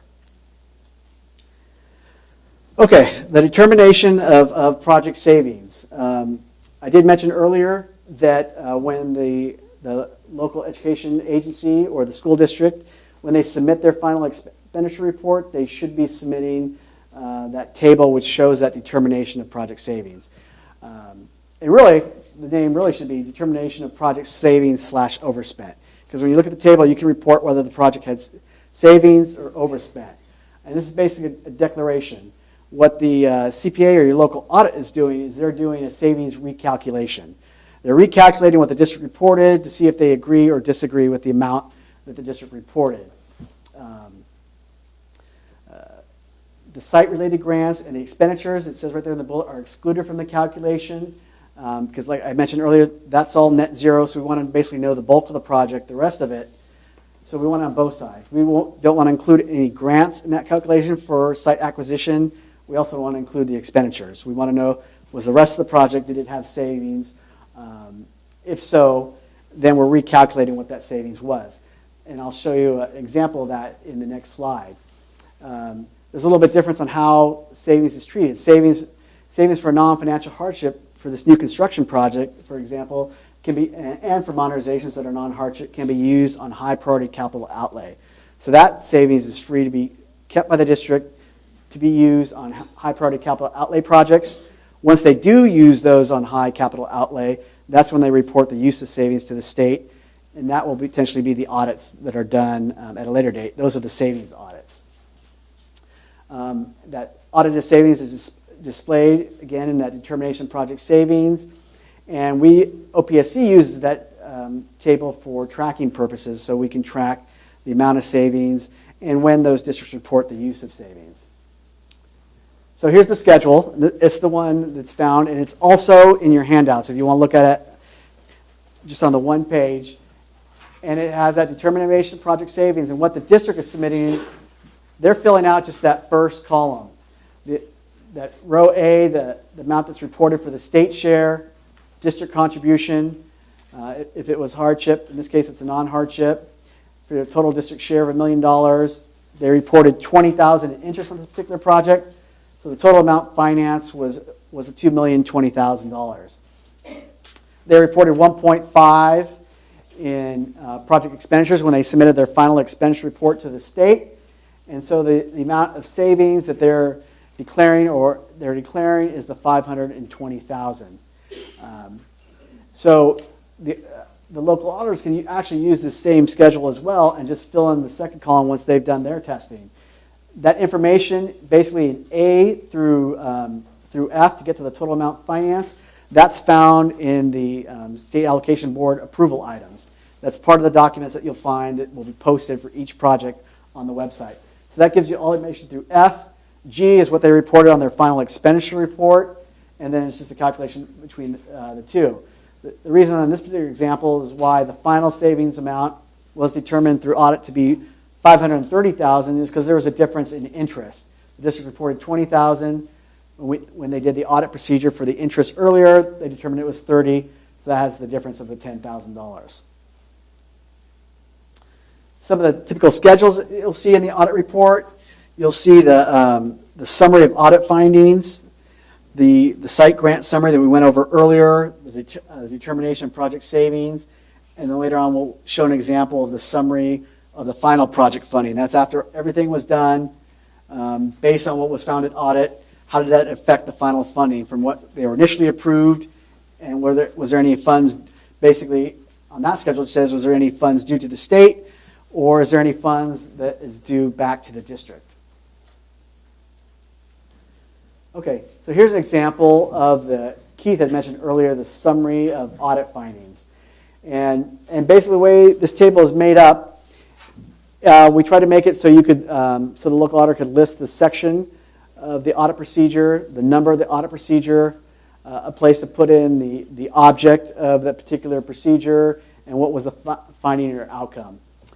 Just for example, the first one was from section 2A, number 3A, agree and trace the samples expenditures to supporting documentation. They had an ineligible construction costs that were not eligible state funding per the grant agreement. It was audit finding number 1. And then at the end there we have 2 columns. The first one is for site-related amounts. And based on those actions, once we receive the audit report, that's where we'll take the item back to the state allocation. OPSC will take an item back to the state allocation board to adjust the grants either up or down depending on what was needed. The last is for the ineligible expenditure. So in those first 3 rows, there's 3 different findings that had a monetary amount. The first one was the $30,000. There was another one for $25,000 and $50,000 for a total of $105,000. So based on that, that action, and we'll go into it a little more detail earlier when we see the slides from the Department of Education, but basically they're the ones that will start the process to collect any ineligible expenditures that were found at audit. Okay. And then we mentioned earlier, just earlier in the other slide, one of the last schedules is the summary of final project funding. So what is that? That's basically listing what was the original financing for the project. In this example was the $2,010,000. Again, it's a lot of the information is coming straight from the board item. What was the state share of the grant? What was the district required contribution? From the final expenditure report, what was the interest reported? Or in this case, what was the final audited interest? Because there could be a difference between what was reported and the final audited amount. It's giving you total project financing. Row G is coming straight from the final expenditure report from the SAB 5006. And that's giving you amount then of the audited savings.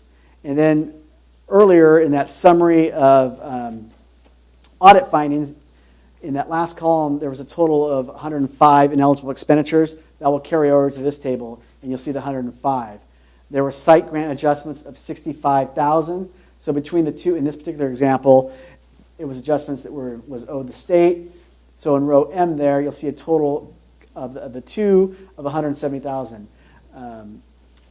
This part is already filled in, the last part of what department. It's just a reminder of who is tracking this. The savings, that's something that OPSC tracks. The ineligible expenditures, that process is started by CDE. And then any financial hardship grant adjustments or site-related grant adjustments, those are not necessarily related to findings, but just adjustments that have to be made to the funding. Those are board items that will be started by OPSC to be approved by the state allocation board. So that's filled in the template. It's just a reminder of who's taking care of those. So that's your basic summary. Will let us know at a glance. We'll let the district know at a glance, and also let OPSC know at a glance when we receive the final approved report from the state controller's office, what action has to be taken by our office, what action has already been started by the Department of Education. Okay.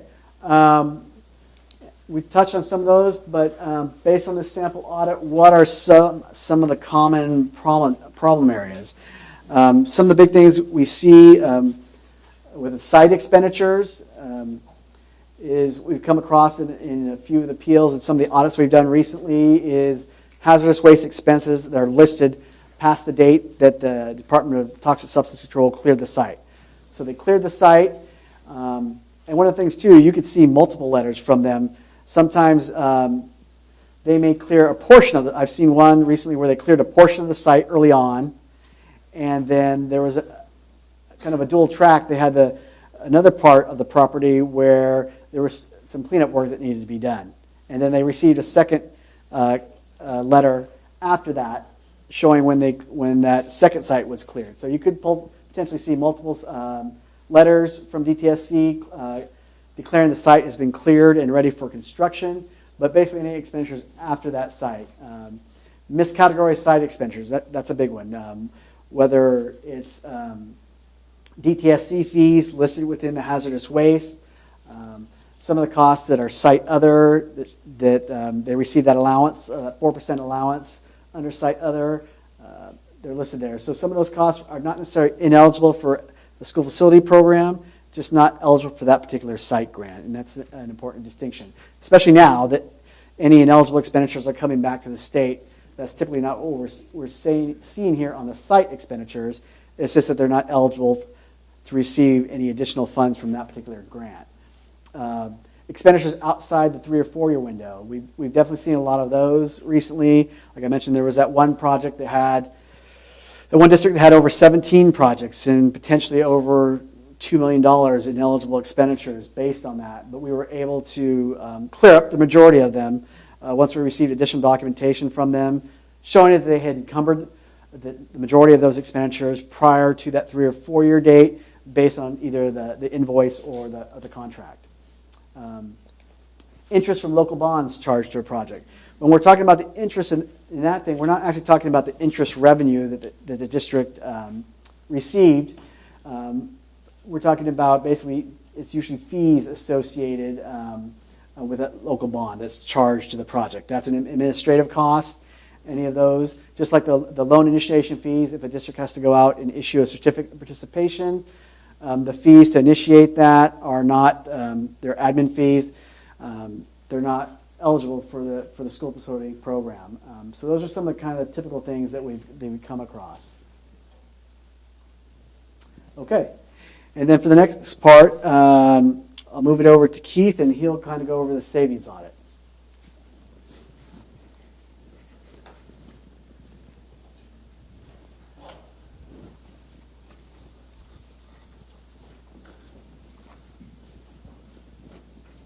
Thanks, Jason. I think Jason did a great job of going through basically the bulk of what we really wanted to get you today on a typical audit, a lot of the steps that you would go through. And as we mentioned, a lot of those steps are going to be steps that you would repeat depending on the program. I got some good news for you. Lunch is very close. So I think what we're going to do is I'm going to go through a savings audit and an RCI, and then we're going to stop. Okay, so I don't know, that's not that many slides left before our lunch break. We're encouraged that thing I said about evacuations earlier, we haven't seen a lot of people go out the doors. You've been here with us. We appreciate it. Appreciate your hanging in there with us. So, but yeah, thank you, Jason. That was really a good presentation on all of that. We're going to look at, we talked about, there's the closeout audit, which is the bulk of what you're going to see in the program. But there, when we talked about those reports that we're maintaining, we have closeout audits, and Jason mentioned there's now like about 40-something projects on there now ready for audit. And then there's going to be savings audits and RCI audits, okay, reduction of costs incurred. So we're going to go through those, and then we'll give you a quick preview of the afternoon, then we're going to send you off for lunch. So you're actually going to get more than an hour. But we didn't give you a break, so you deserve it. Savings audits. A savings audit, well, what happens there, it's conducted for savings usage reported on a non-financial hardship or modernization project. So basically what we're talking about here is, as we showed that schedule, there was a determination of project savings. You have savings in this project. An audit's been done by the CPA, or you reported it yourself as a school district. They looked at that, made sure that what that schedule looked like, the determination, and then they're going to go ahead, recalculate, make sure you come to an audited figure. And you're going to have, if you have some savings, we'll see that at the closeout audit, but every year afterwards, because now we're into a situation where you can use that savings, you're going to be doing a report to OPSC. So as it says here, subsequent to a closeout audit, LEAs are required to report a use of savings on a use of savings summary. We're about to see one of those schedules.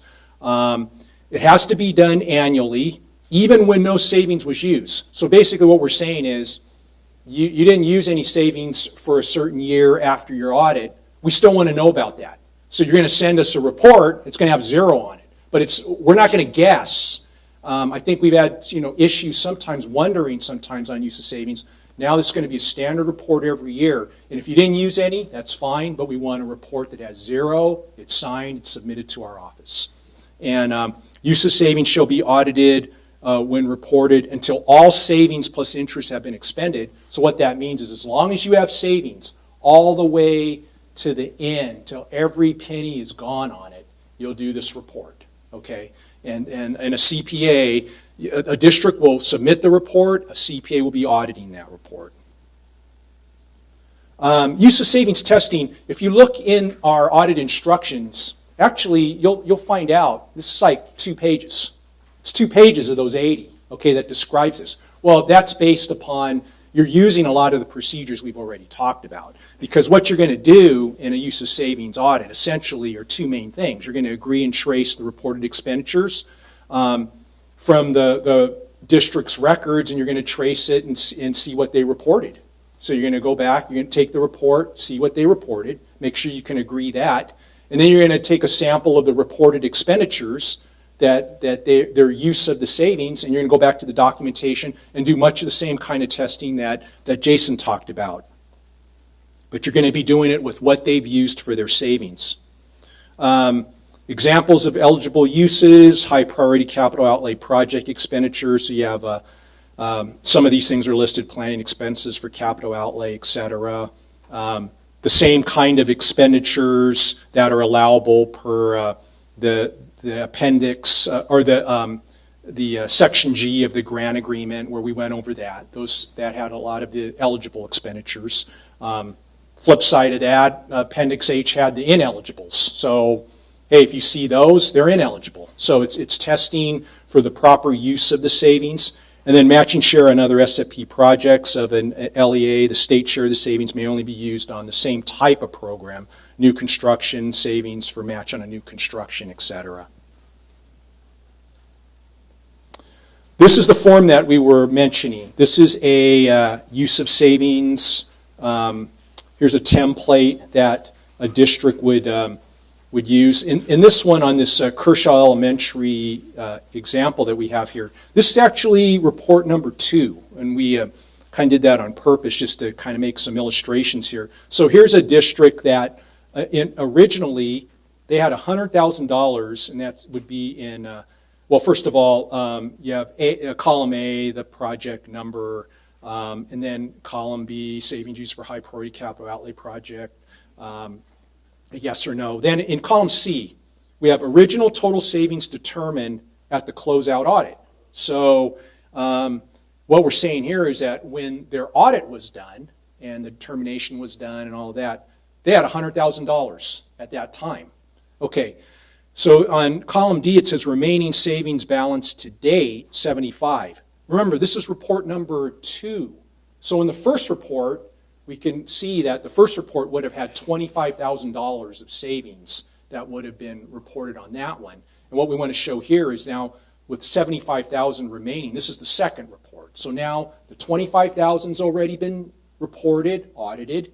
Now we're into the second one, and there's $75,000 here. And a district is saying that they used $50,000 of that, which would leave $25,000 as a balance. So this is the report that a district would go ahead and fill out each year for use of savings.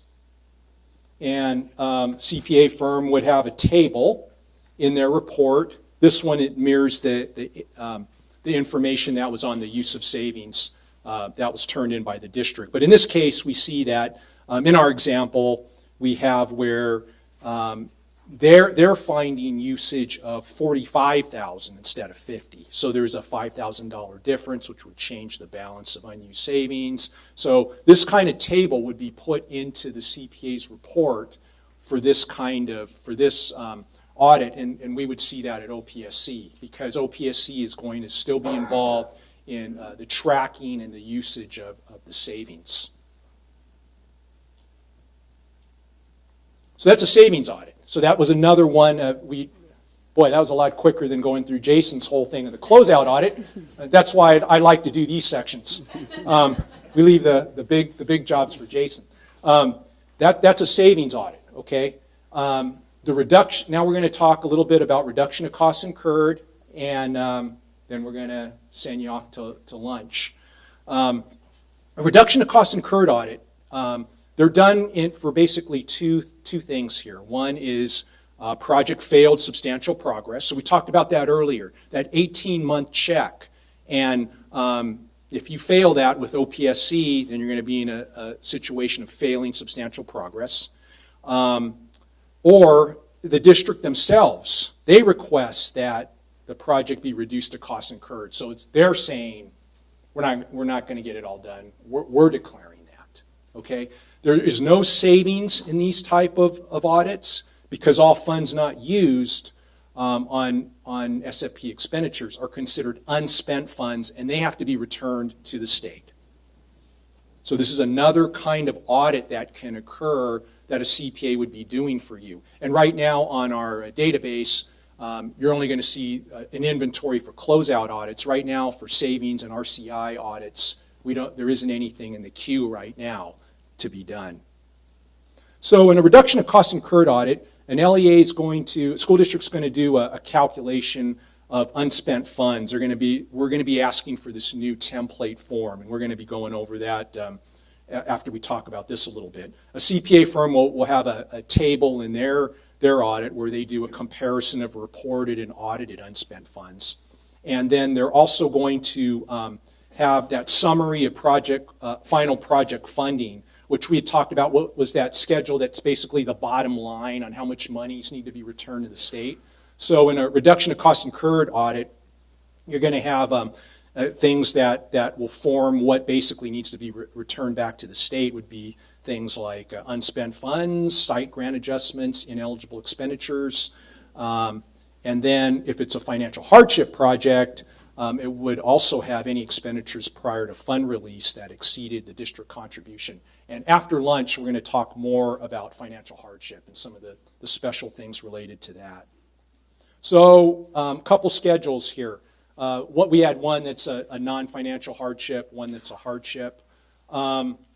Here again, you basically see, you get all the project funding, both the state share and the district share. You take away the reported expenditures, and here we have unspent funds of a little over $1 million, and basically 50% of that in a non-hardship would be a reported amount of unspent funds to be returned to the state. The next schedule, the only difference, same kind of information, but we're just showing in here on a financial hardship, it all would come back to the state, the difference, versus the 50-50 arrangement. So financial hardship, just to give you, we're going to take the lunch break. To give you a preview of when you come back, we'll ask everybody to be back about 1 o'clock. We're going to start with financial hardship. What we're going to do is we've gone through the 3 kinds of audits. So the closeout audit, we've gone through the savings, we've gone through the reduction of costs incurred, the RCI. What we're going to do in the afternoon is give you some of the kind of for lack of a better term, weird things that aren't the same kind of things because they're tied to certain programs, financial hardship, career tech, charter. You would use a lot of the same procedures, but they'll have some nuances that we'll be going over later. And also that discussion about unfunded projects, that the projects, about 120 something of them that were funded way back in 2000 or they were they went on the list in 2012. And then we're going to have some presentations related to some of the other departments, not just OPSC, but it'll be State Controller's Office, EAP, and some discussion from CDE. And that will be what we do in the afternoon, in addition to going over some questions and answers. And then also, for those who would like to stay, we'll have that mini workshop, which is more of a basics of the expenditure reporting. Okay, so we'll cut you loose and we'll see you back at 1 o'clock. Okay. Is everyone ready to start up again? I know you're excited. Morning was so interesting. You're ready to go. All right. Well, thanks for coming back. Hopefully everyone got a chance to eat. Unfortunately, like Keith said, there's no cafeteria in the building, but there was CalSTRS next door, and hopefully you found some food elsewhere. Before we get started, like we mentioned earlier as part of the housekeeping, there were some questions submitted. I'll go over all of them. I think we can answer most of them right now. Some of them we have to require further research, and if they do, that's something probably then we'll post to the website. Or if it's something that needs more one-on-one discussion, we can get some follow-up with the individuals that actually asked the question too. And then afterwards, at the end of the presentation, of the first part of the presentation, after the other agencies do their part, there'll be a chance for open questions as well. We have a mic, and we can pass that around if anyone has some questions as well. So I'll start off reading some of the questions, and the first one mentions me by name, unfortunately. It said, Jason referenced an issue with a date of occupancy for modernization projects. Doesn't the date of occupancy only apply to new construction projects? And that is correct. I actually had two examples in my head. When I was talking about the expenditures past the 3 to 4 year date in a large group of projects, those were the projects that were the modernization projects. The group that was still large but smaller, around 10 to 12 projects, with about 4 or 5 that had an issue with the data, potential issues with the data occupancy, were all new construction projects. So that's correct. It was part of the presentation as far as dealing with new construction projects. So all the examples that we had were for new construction projects. So I apologize if I brought that up. If an apportionment and escrow fees don't go in the site category, do they go in planning? Those escrow fees and the appraisal, if you would look at if you look at a detailed listing of project expenditures and it has the cost categories broken out, there is a line item for the escrow and for the appraisal, not in site acquisition, but in their own column of expenditures. It's still in the site category, but it's just not under site acquisition. So the whole point was being miscategorized under site acquisition. So while they still may be eligible SFP or even eligible site costs, just not eligible for that site acquisition grant. If the expenditures are miscategorized, can they be moved to the correct category without penalty? And I'm assuming, just to back up. So in the law, in Ed Code Section 41024, it states that once you submit your final expenditure report, that expenditure report cannot be amended. You cannot submit a new one. If there's costs that end up being miscategorized, as far as where becomes more of an issue is in those 4 adjustable site grants.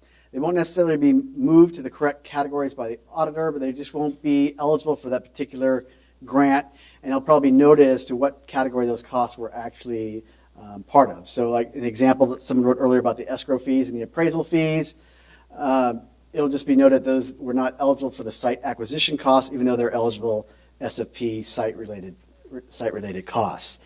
One of the things I think I briefly mentioned earlier, if there's certain costs you're not absolutely sure about, they're not mentioned.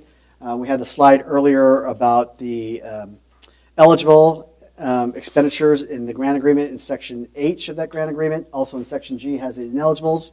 You can also submit to OPSC ahead of time, and we can do a review. And I say review, we're basically doing a soft review. We obviously do not have access at that time to all the source documentation, all the backup documentation, but we can let you know if any of those expenditures potentially could be questionable calls, and we can do that informally. We can do that with a formal written response if you want that back, but that's definitely a service that we can provide, for all the school districts in the county Office of Education if there's any expenditures that you're not sure of ahead of time. Because once you submit that final expenditure report, the law doesn't allow it to be amended at that point in time. Yes? Yes? Is it possible that there are 5006s been submitted, not the final, okay, that because of the time of their project and the funding source they thought they were going to get funding out of pre-grant, that there are ineligible items now on that 5006? Is that still possible? Yes, and that follows up, I think, to one of the other, or it's a good lead-in to one of the other questions I had. The question was, in case people couldn't hear, is if somebody had an earlier project, they had submitted previous reports and it was not the final expenditure report, and it turned out some of those costs were miscategorized, could they be moved before the final expenditure report is submitted? Not miscategorized, but we're eligible back then. Oh, okay, I'm sorry. That they were submitted expenditures on the previous expenditure reports that are not the final expenditure report that were previously considered eligible that now, under the change in the law, are not considered eligible. And the answer to that, and it also had to do with someone asking about miscategorized expenditures. Right now you have a lot of reimbursable projects where they're submitting just the final expenditure report. But once we get past that 100 and something projects, then you'll be submitting, the districts will be submitting annual expenditure reports. And there can be updates and adjustment to those annual expenditure reports, whether they had some costs that they previously listed that were ineligible, they had some costs that were miscategorized. You can make those adjustments before you submit that final expenditure report.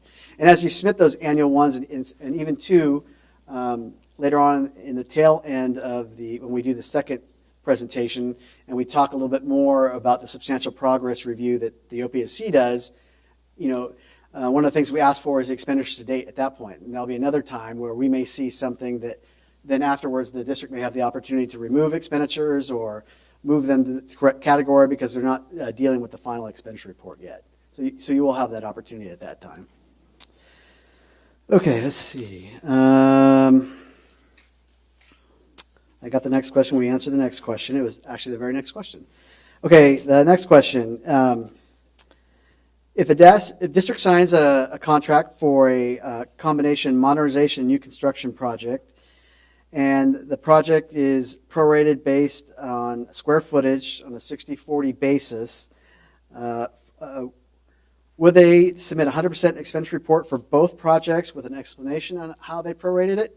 And the answer is no. At that point, if they prorated it based on square footage, 60% for the new construction and 40% for the modernization, then you would submit those 6% of expenditures associated with the new construction on that report, and on the separate report for the mod, you'd submit the 40% of expenditures. So you would do the proration and actually list those expenditures in separate reports. Because when we've seen those reports in the past, that's usually what we have them do. We send it back, not send it back to them, but we ask them, hey, can you submit new reports prorating the expenditures over the various projects that you had? The next question, does the audit guide provide guidance on categorizing expenditures? And actually that guidance is not on the K-12 audit guide itself. It's actually, if you look on the website, when you want to download the SAB 5006 and the accompanying detailed listing of project expenditures, that detailed listing of project expenditures has kind of have a step-by-step instruction explaining what each category is. So that's probably the best place to find detailed information about what is meant by each category within the expenditure report. And if it's still something not there that's not explained, then please feel free at that point to contact us, and we can kind of walk you through it and kind of explain where each one of those construction categories can go. Okay, a savings audit. I understand that a use of savings summary report must be submitted to OPSC each year, even when there's no savings are being used. Are you saying that an audit must be completed each year, even if no savings was used. No, all basically we were talking about when Keith went through that is that basically a cover letter and that schedule that we showed, the slide with the use of savings template, that's all you're submitting each year when you have no expenditure reports. Just right on that column D where it says the amount of savings you're reporting this year is 0. It could be a really quick explanation on the cover letter. We're talking about just one paragraph kind of explaining that you had no expenditures to date, and then that's all you have to submit. And then we have that for tracking purposes. It's only when you actually have a use of savings to report that those expenditures must be audited. That's when it'll go on the workload for the savings audit.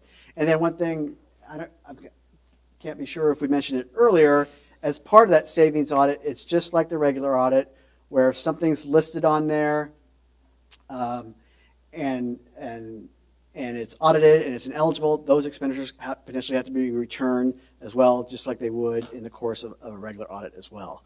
So that's something to keep in mind too. And just like the regular audit, if there's something that you want OPSC to possibly review beforehand, before you submit that use of savings report, that's something that we can look at as well too. Okay, next question. So is the SFP a separate reporting package, or are we adding the requirement elements in the supplemental information section when conducting the audit reports for the LEA? I'm assuming they're asking about when they're conducting the financial audit. And no, during the discussions, working with the work group, with the other agencies, and with the CPAs, when it was decided that this would work best as a performance audit, that's basically giving you the flexibility to be conducted at any point during the year. If it's something to work out timing-wise, it can work out when it's not that busy period for the CPA firms, not during the fall, once you're past all the submittals mid-December that you have to submit all those audited financial statements and you have some more time in the spring, then it can work out that way. If it works out timing-wise based on when you submitted your final expenditure report, that it can be conducted along with the audited financial, it'll still be a separate report, but it might be something that it could be able to package together at that time. So it does not have to be part of the supplemental. I think in the initial discussions, that's how it started out, that it was going to be part of the financial audit, that it was going to be supplemental to that financial audit, but then it was broken off. It was determined best to be a performance audit, because if it was part of the financial, the CPAs explained that they couldn't look at information more than one fiscal year at a time, and the only way they could do that is if it was a performance audit. And so based on their feedback, that was the main reason that we went in that direction. Okay. Let's see. Next question. Why are you changing the requirements that a local CPA firm has to do the audit instead of OPSC? Why did the Ed Code make the change? Basically, the law was changed through the legislative process, which is outside the scope of OPSC's role. So basically what our role is that we simply help implement any new laws or changes that affect the program. So that was basically done through the legislative process, and it was voted on through the legislative process. Okay, let's see. Next one. Will school districts, basically the audits be conducted before or after the districts receive their funding? The question was, if it's after their funding, will the districts have to finance the projects from local funds? And the basic answer is that we don't start any of the tracking purposes until a district receives funding. We don't accept the final expense report until the district has received state funding. So we realize that there are reimbursement projects out there. Your project may have been done 3 or 4 years ago, but you do not need to submit the final report, and we won't accept the final report until your district actually receives funding. And that triggers the audit, and that triggers all the requirements. So in this case, no, you will receive all your funding prior to the final audit occurring. Okay. So how would OPSC review a project that was started for a substantial progress audit? And so basically the substantial progress audit is just a trigger of the fund release. So So basically, after the first fund release the district receives, if it's a financial hardship district, those districts could have multiple fund releases. If it's a non-hardship project, it's just after their one fund release. But it's basically 18 months after the fund release, we track that automatically, and that triggers when the substantial progress review will be conducted. We'll go into that into the last part, the second presentation, but basically at that point we'll contact the district and let them know that OPSC is going to start the substantial progress review. And based on that information, we'll post what we found onto the package of documents that we have posted to the office, posted to the website for the CPAs to use. Okay, let's see. Next question. Do small school districts less than 2,500 ADA have to meet the same restricted maintenance account requirements, the 2 or 3%? And yes, there's basically there's nothing in the law that has any difference between the size of the school districts. It's based solely on the main thing that you set up the account, that you're making the deposits depending, and what percentage based on the year in which you receive the funding, and that you have your plan that's available. So there's no contingent based on the size of the district. And the next to last question, are there any unique audit guidelines specific to small school districts, less than 2,500 ADA? And again, no. Basically, anything that's unique, it's based on the type of project. Basically, is it a new construction or modernization that's non-financial hardship? Is it a financial hardship new construction or mod? Is it a charter school? Is it a career tech? Was it part of that group of 128 of the unfunded projects? So it's basically the type of project. It doesn't matter as far as the size of the school district. There's no procedure specific to small school, medium, or large. It's just based on the type of funding you received and what type of project that was. Here's another question on the RRMA, on the routine restricted maintenance account. Is the calculation based on the original budgeted expenditures for the fiscal year, or the end of the year actual expenditures? And that's a question, as we were looking at over at lunch. I'll have to do some follow-up and check the law and check with the Department of Finance to make sure I give a correct answer. I know that the amount, the percentage, is based on the particular year in which you received the funding, and that percentage is based on the amount of expenditures from the general fund for that particular fiscal year. But I'd have to confirm whether it's from the original budgeted expenditures for the year, or if it's the end of year actuals. So that's information like that. We will post that information to the website, either most likely under the Q&A that we'll be posting in the next couple of weeks. If it's not there, we'll post it under the audit tools under our RMA, so you can keep a lookout for that. If the individual person doesn't see what they're looking for, they can always contact us, and then we can kind of walk them through anything once we have some follow-up information.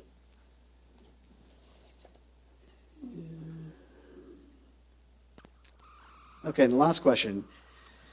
If there are no routine restricted maintenance needs, how must a district certify this so that it does not need to contribute to the account if below the ADA threshold? So that potentially is another question. We have to do a little research. My initial understanding is that basically, depending on the year, there's certain years where you could certify that you had no need, that all your buildings are in outstanding, or the upkeep is okay for all those buildings.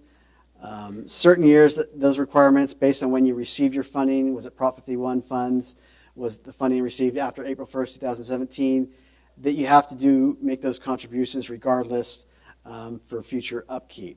So that's another one that we'll do a little more research, some follow-up. We'll either post it under the Q&A, directly under the audit tools, or it might be something that we can contact the individual who had the question as well, too. So that's all the written questions we have. At the end of the first part of this presentation, we'll go over, if anyone has some additional questions, there'll be somebody with a mic that passes on. I'm going to go into the financial hardship portion, and then we'll follow it up with some of the information from some of the other state agencies, and then we can have a question period after that.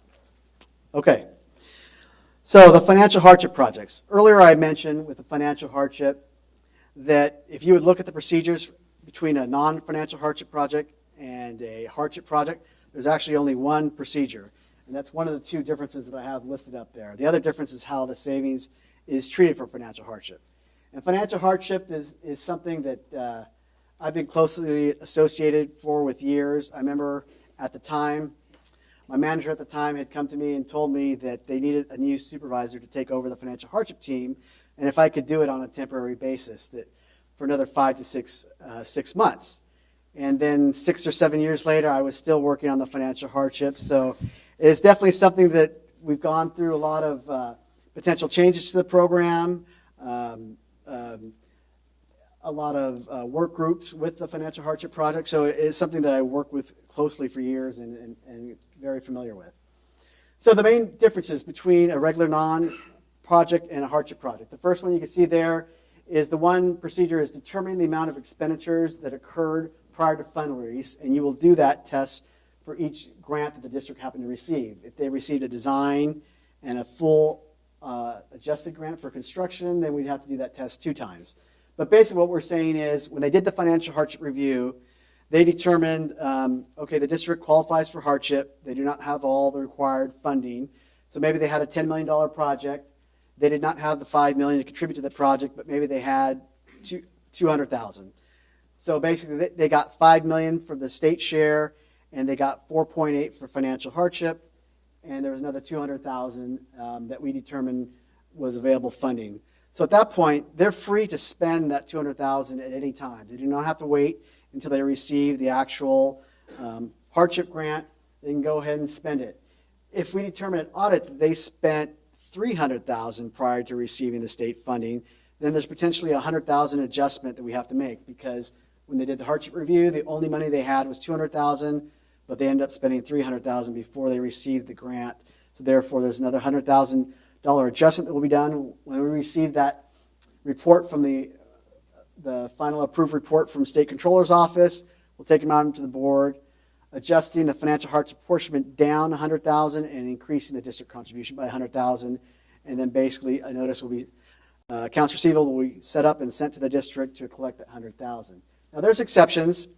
The main one being if the district went out and wanted to do bridge financing or interfund borrowing per the State Allocation Board approved policy, then at that point they would have a local school board resolution stating that they were going out to use they were going to temporarily borrow X amount of money for the sole purpose of moving the project forward until it was funded. In that case, any of that money would not be deemed eligible, but that would be additional documentation they would have to submit. So that's what you're basically, the basic test you're doing is seeing how much was spent prior to receiving state funds, and how does that compare to any funds or any district contribution that was applied to the project when it was approved for funding. The other part is the recalculation of the determination of project savings. So for a non-financial hardship project like we talked about previously, when they have savings, they're free to use that savings on on high priority capital outlay projects. That's the use of savings reports that the district submits after the audit, and that's the additional, the third type of audit that we may do. For financial hardship, that savings is not audited because it's returned to the state. It's either returned when the project that's being audited is closed. At that point, the district chooses to return it. They do have the option to hold on to that savings for a period up to 3 years to offset a future project. So if they have a future project that was going to receive financial hardship funding within that 3 years, they could keep that savings. OPSC would know how much they kept, and we would offset the grant. So instead of giving them $5 million for their future financial hardship apportionment, we give them 4.7 because they already have $300,000 from the previous project to make them whole for the $5 million. So they still get the $5 million. It's just that they had $3 million left over, or $300,000 left over from the previous project, and they get the other 4.7. So that's the two main differences. this big, long explanation, I think I almost kind of went through the whole thing, but it's basically telling you for those expenditures that occurred, how would you find out that information? The first place you'd want to look is the state allocation board item and the financial hardship approval letter. Because the board item is going to tell you how much contribution was applied to the project when they initially received their apportionment, and the financial hardship approval letter, and that copy of that letter will also be part of the package of documents that are posted to the website if the project happens to be a financial hardship project. And that will let you know when the financial hardship team did their financial hardship review, how much funding was found at the time, and you can compare that to what was applied to the project. You would just basically determine whether those expenditures exceeded, like I mentioned earlier, the contribution that was applied. The first exception it talks about right there, or the exception, is what I mentioned earlier about the bridge financing or interfund borrowing. And the districts, it says right there that the hardship district should have approval prior to the bridge financing. And basically, you should also have that school board resolution stating the purpose of that interfund borrowing or that temporary financing.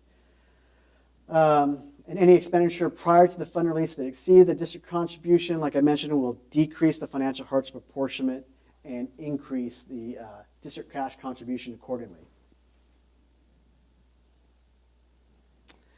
The second thing, the recalculation of the determination of project savings. That's similar to the recalculation of savings that we did on the non-financial hardship project. They do this for the financial hardship projects, whether it's a new construction or a modernization. And basically the calculation is figuring out what the savings amount that was reported by the district, what the final audited amount, and is there any difference of that money? And that difference is important again because then the district has different options. The money has to come back to the state. It's not like a non-hardship project. It's just a matter of, is it coming back now when the project is being closed, or are they going to hold on to that money for a period up to 3 years to apply it to another project? If they chose that option and then after 3 years they didn't apply it, or they didn't apply a portion of it, whatever the balance of the savings is left over plus any interest then will be collected. They'll be notified by the financial hardship team of the amount that needs to be collected, and then a future board item to the state allocation board will be processed so that those funds can be collected in the future. Okay, so along with the financial hardship, the other two programs where there's some slight changes, again, the majority of the procedures are exactly the same. So if after time you're familiar with the procedures for the regular new construction project non-hardship, then the majority of the expenditure procedures, the first 20 or 22 procedures are exactly the same. So we just wanted to highlight what was different, just like hardship with the career tech, the CTE. The first thing is when is the CTE project is it complete? It's either the final notice of completion is filed for the project or 4 years have elapsed from the final fund release. So there's a little bit of difference. And then just like, and I mentioned earlier, the CTE projects, if they have any savings, there is no savings in the program. We just consider it unused funds. And if you would look even at the education code within 41024 in that new section, they term any leftover funds for the career tech and for the charter as unused funds and not as savings. And so that's why we had a separate schedule. Basically, you'll have this basic little smaller table is within the audit procedures in the K-12 audit procedures under the career tech section, and then that feeds based on the information that was on the unused fund schedule that the district submits with their final expenditure report when they have a career tech project.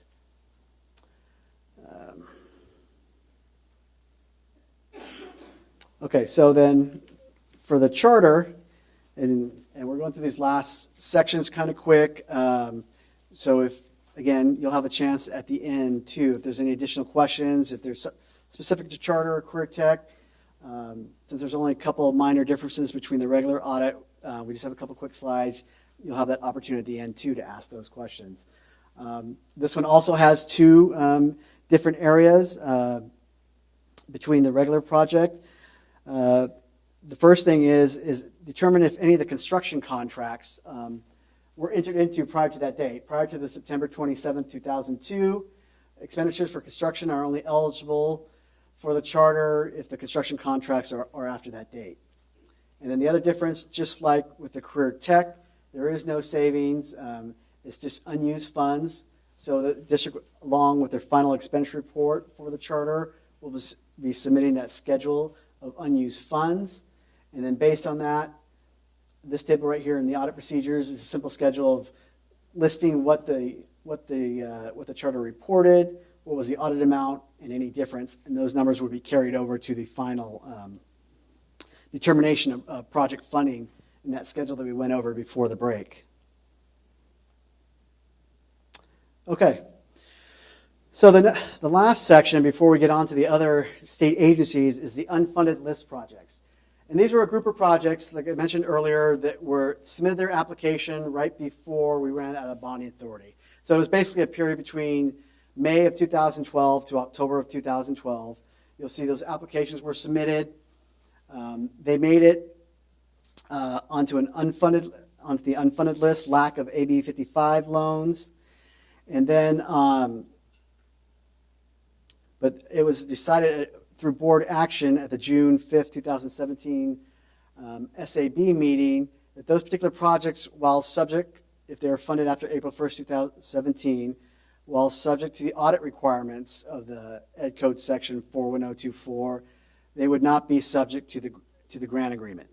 And so then the question becomes, well, is there a lot of difference then between this subset of projects and the other ones?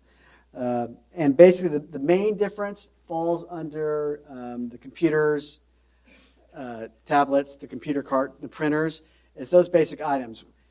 If your project has a grant agreement, it was not part of this group of unfunded list of projects, then those expenditures are not eligible for SAP funding going forward. Previously, those were expenditures that were eligible under the program. They are still eligible for these group of projects here that are subject to the audit. There will just be a test to determine if what was reported was within the scope of the project. And what do we mean by that? So the audit procedures to be formed. Well, the first thing is to determine the number of purchased computers by obtaining any of the source documentation, the records of the purchased computers, that meaning desktops, laptops, tablets, portable devices, printers, and computer carts. Once we know that, one of the things that even currently, even through the audits that were or the projects that were funded prior to April 1st, 2017, OPC asks, even though these are eligible expenditures, to check that they're within the scope of the project, we ask for the use of the computers, the location of those computers, and the district's rationale for the amount of computers purchased. And just for that rationale, just like on a couple of the items we were talking about earlier, we're not looking for a specific reason, a specific rationale to say yes, no, this is good, this is not. It's just to make sure that that they have it documented, why they did what they did, why they chose the amount that they chose, and to see if that was within the scope of the project. And once we know these number of computers, then we wanted to determine the loading standard for the project. And that is based on the Ed Code section that you see there, the 17071.25, section A2A. Basically for K through 6, it's 25 pupils per classroom. For middle school 7-8, it's 27 pupils. For high school, it's also 27 pupils, and then it lists the amount, the 13 pupils for non-severe and 9 pupils per classroom for severe. And so basically, you will obtain the number of classrooms approved for the project, the type of a project approved will let you know the loading standard, and the SAB item will let you know the amount that was approved for the project apportionment. And then you will calculate the number of eligible computers, and then based on that, compared to the amount they reported, you'll come up with a calculation that if there's any difference between the two. So just for example, in this particular example, we had a project that was approved for 10 classrooms. It was an elementary school, K through 6, so because of that, for the California standards, the loading standard was 25 pupils per classroom. So therefore, since they had 10, it's the simple calculation that there's a loading standard of 250 computers. In addition to that, there's an allowance for 1 computer for classroom, for instruction. So in this case, it's a total of 260 computers that were calculated under the eligible computer calculation. And so then the following table then, it was determined the cost, based on the source documentation, the cost of the computers and related equipment was $262,000. Based on that documentation, there was 262 purchased for an average cost of $1,000 per computer. Per the previous table, the eligible calculation was 260 eligible computers, so there was 2 that were ineligible. So in this case, there'd be 260,000 in eligible computers and 2,000 in ineligible computers. And that's basically the main difference. All the other procedures are pretty much the same between projects with grant agreements and those ones without. The main difference being those computers being ineligible costs if they have a grant agreement, and those are being eligible costs as long as they're within the scope of the project. One example when we talk about the scope of a project that stands out in my mind is we had one project that we were looking at where there were less than 500 students at this particular school site, and yet they reported in excess of 650 computers. So being 150 computers beyond the amount of students at the school, they were in excess of the scope of the project. So the majority of the computers were deemed eligible, but there was a small portion that were ineligible because it went beyond the scope of the project. And that was a particular project that was one that was funded prior to April 1st, 2017, but it was one, someone earlier had been asking for an example that we did when we were looking at the scope of the computers. Okay. And then next we'll start with the State Controller's Office, and then from there we'll lead into to the Education Appeal Panel and followed by the California Department of Education.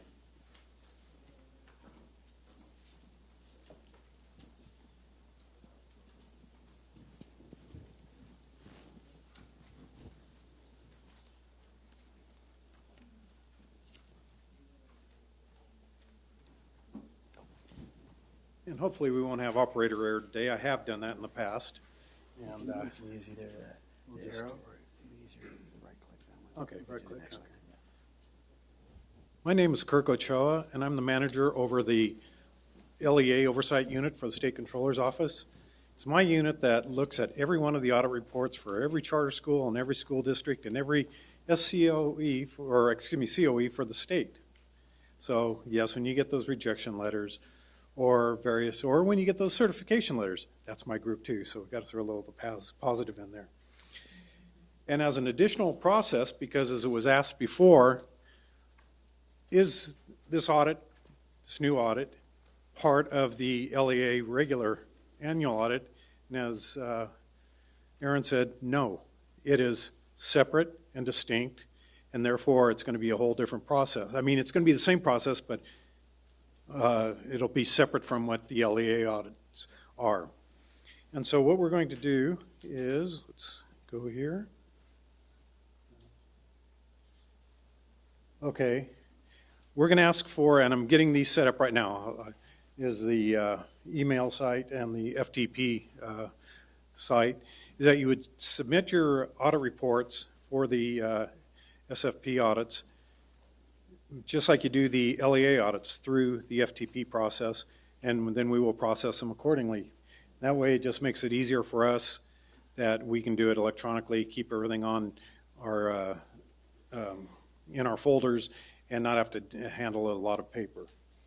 And we will be having the, as it says, that we will be, you can ask for the FTP instructions once I get that email set up at the SFP audits at sco.ca.gov, or you can phone and leave a voicemail message.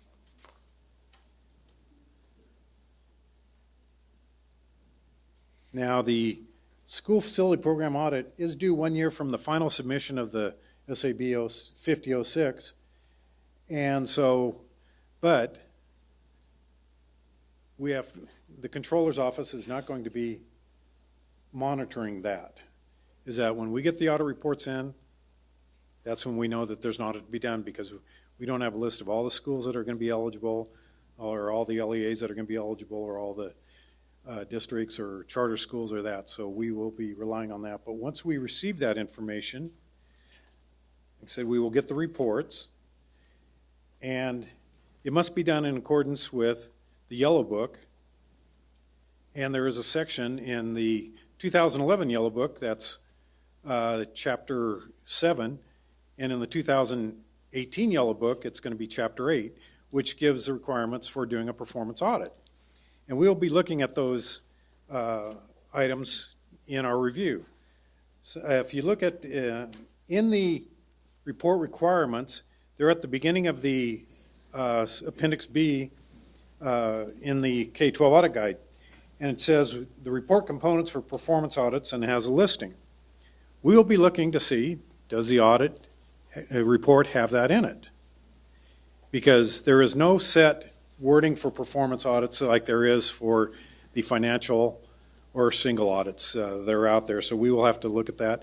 And then the other thing we will be looking is that, are there findings? And we will, and there are 4 required schedules that, well, they mostly will be required. And so we'll be looking for those also. Let's go, we went past that one. Okay. So we will receive the facility program audit reports. We're going to process them as they're received. And then they'll either be certified or rejected. If there's a rejection, we will contact CPA with the items that we noted that it will be rejected for. And then we will receive the revisions from the CPA, and they will, and once we get everything in compliance with what we require, we will send out a certification letter just as it is happening now. I know there was a question in regards to extensions. Now, I'll be honest with you, I have to look at a little research on this regarding extensions. However, the process for the LEA financial audits is that the district will request from the County Office of Education a request for extension. And then the county reviews it, and they will forward it to us if they approve of the extension. And my unit reviews that, and we determine whether it is an extraordinary item, event that caused it and is allowable, or that no, the extension will not be granted. And that I do not see, that would be the same process we use now. I just need to verify that extensions are allowed. And as I said, some of the things that may be the rejection is that you didn't do all the parts as the beginning that's required for the audit report, or the schedules that are required for to be presented are not presented, so we will be looking at those items. Now, where we have items is that our resources available is on our LEA webpage, and then on the school facility program, I'm working on the review checklist, but that will also be out on our website, so that the auditors will have an idea of what we may be looking at and what would be trigger items. And then, of course, they can always send an email to us asking questions, and we'll respond back. The website again, there's our email. You can do it through the voicemail, and that's the best way to communicate with us, and we'll get back to you as soon as we can. Now I'd like to turn this over to Mary, and she's from the Education Audit Appeals Panel. Thank you.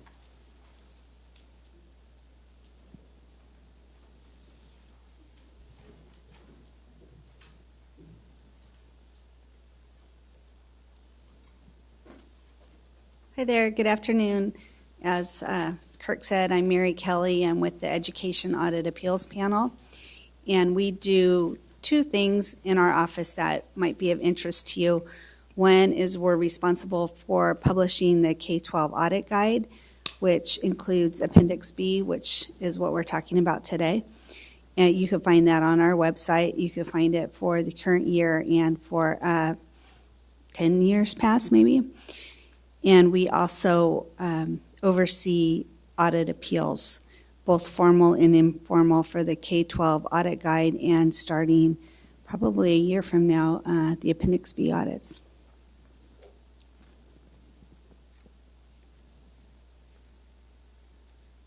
So government code holds that LEAs that receive money for school facilities projects are allowed to use the appeal process. There's two appeals processes for the regular K-12 audits. One is an informal appeal process, which is not available for the school facilities projects, but there's also a formal appeal process, which is available for this type of funding. Once you receive the certification that Kirk just described, you'll have 60 days from the date of that letter in which to file appeal to EAP. And SCO is always party to the appeals, and finance, education, and OPSC can also be parties to those appeals if they wish. To file an appeal with EAP, you'll send us something in writing, mail it, fax it, email it. Here's a list of the items that need to be included on that appeal. It's also on our website, so because this information you're not going to use for probably another year, but our website has information regarding on this as well. You include your name, the LEA name, the project number, the year audited, the statement that you're requesting a formal appeal, some detail regarding perhaps what the appeal's regarding, the finding number, and a contact person, so we could do some follow-up and talk to somebody at the LEA. Because there's no informal appeal process, once we receive the appeal, ensure that it's timely within those 60 days and make sure it includes all the necessary information. We will forward that to the Office of Administrative Hearings, who will assign an administrative law judge.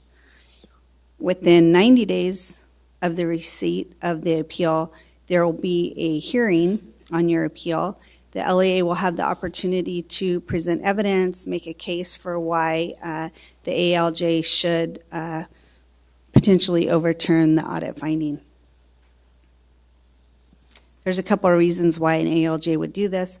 One would be errors, misinterpretation of law, but also something called substantial compliance. Substantial compliance is something that is afforded to LEAs in Ed Code, and it basically holds that, well, if you can read it there, but an LEA that complies with almost all of the requirements, that is in nearly complete satisfaction, that acted in good faith, could make a case that they substantially complied and any audit finding was minor or inadvertent. Once the hearing is conducted, once the ALJ gathers evidence, the ALJ proposes a decision. This decision is heard by the Education Audit Appeals panel. We're the administrative folks, but there's a panel who's made up of designees of Director of Finance, the Superintendent of Public Administration, and the Director of FCMAT. That panel hears the decisions of the ALJs. They could either adopt the decision as it's written, they could adopt and modify, remand the decision and say, hey, can you take more information? We don't really think that the evidence supports a conclusion, and can remand the decision and say, we're going to make a determination ourselves. Also, during the process of the hearing, the interested parties can get together and discuss potential settlement negotiations on audit findings. Ultimately, EAP can decide to waive the audit findings based on the settlements or based on the results of the hearing. So half of EAP is here today, myself, Staff Counsel Tim Morgan. We also have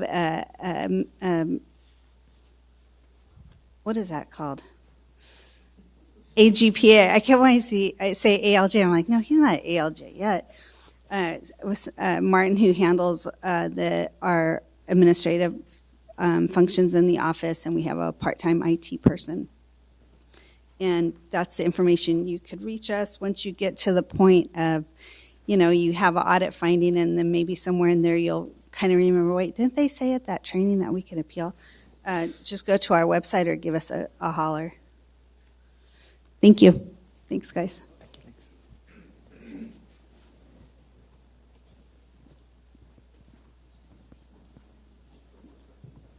Yeah, we want to thank Kirk from the Controller's Office, Mary from EAP. It truly has been a cooperative process to put these instructions together, to go out and do presentations.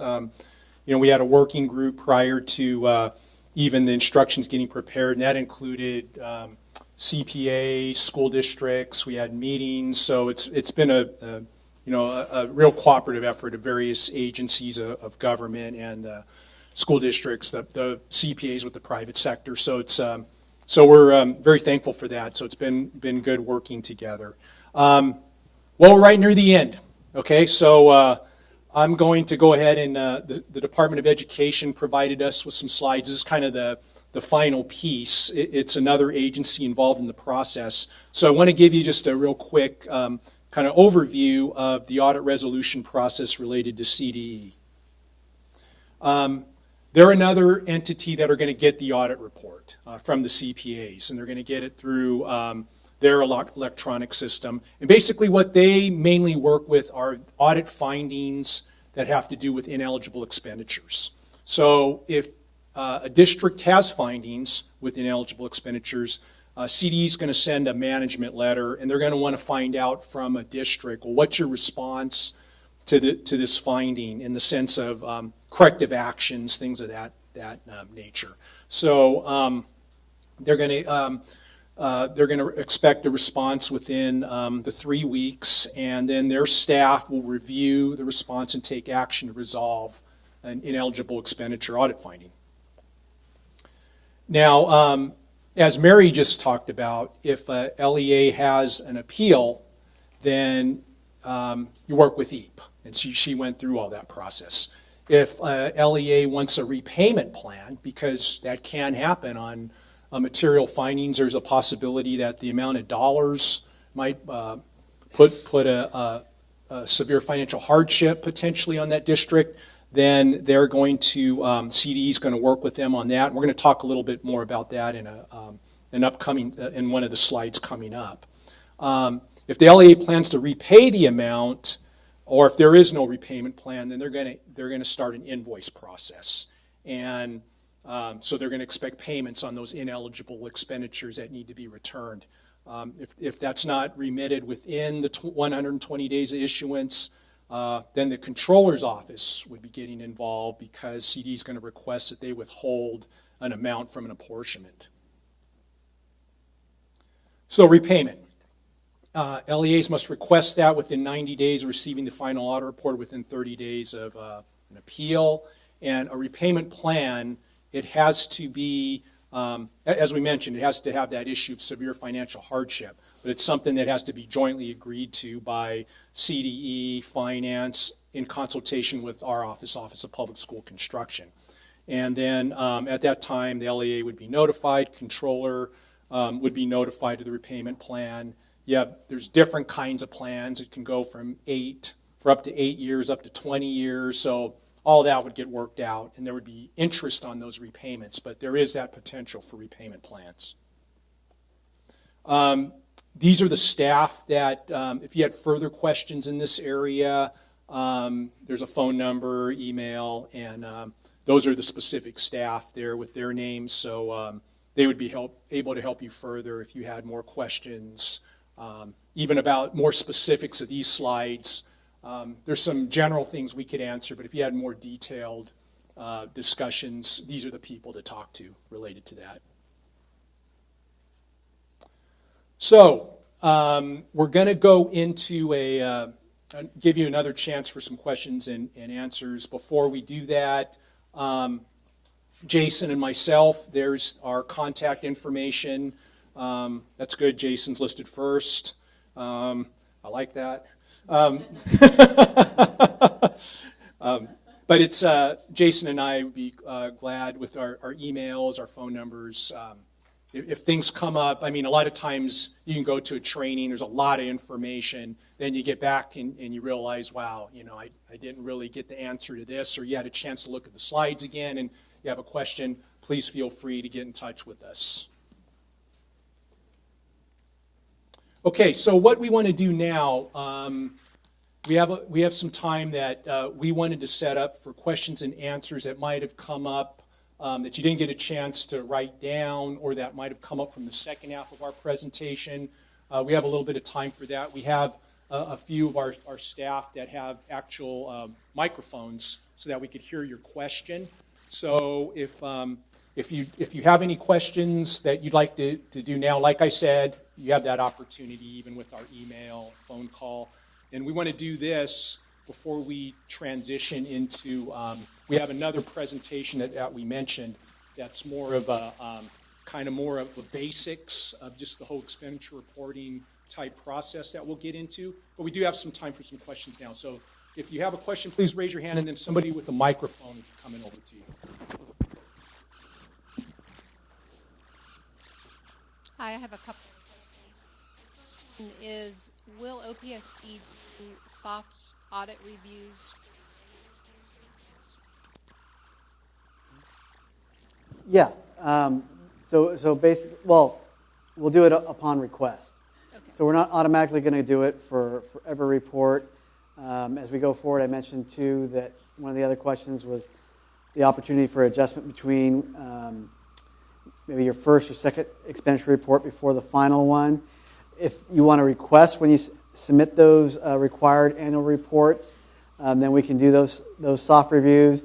It's important to remember that we do not have all the backup documentation, so we can't give you an absolute answer, but we can do that review for you. We won't do it automatically, but yes, you can request it on all your projects if you have questions.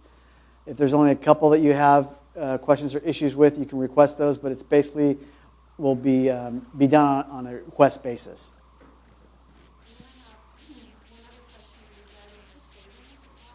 Yes. Does it work just like the regular audit, that the audit is triggered once the final expenditure report has been submitted and all savings have been expended?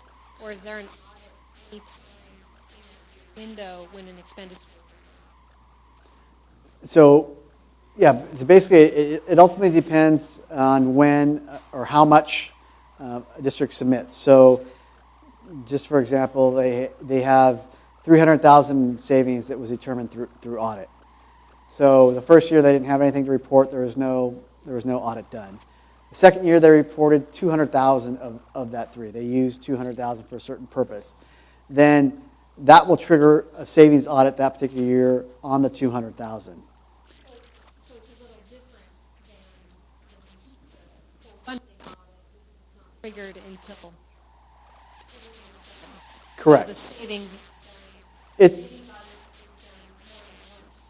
Potentially. Depending on how the LEA uses their savings, then it potentially could be more than one savings audit for the savings generated from a particular project. So it just depends on how much. If they use all the savings at once, then it can be just one audit that covers it, even if you're using it over multiple projects. In that same example, they use that 300,000 over 5 different projects, but they submitted that report all at once.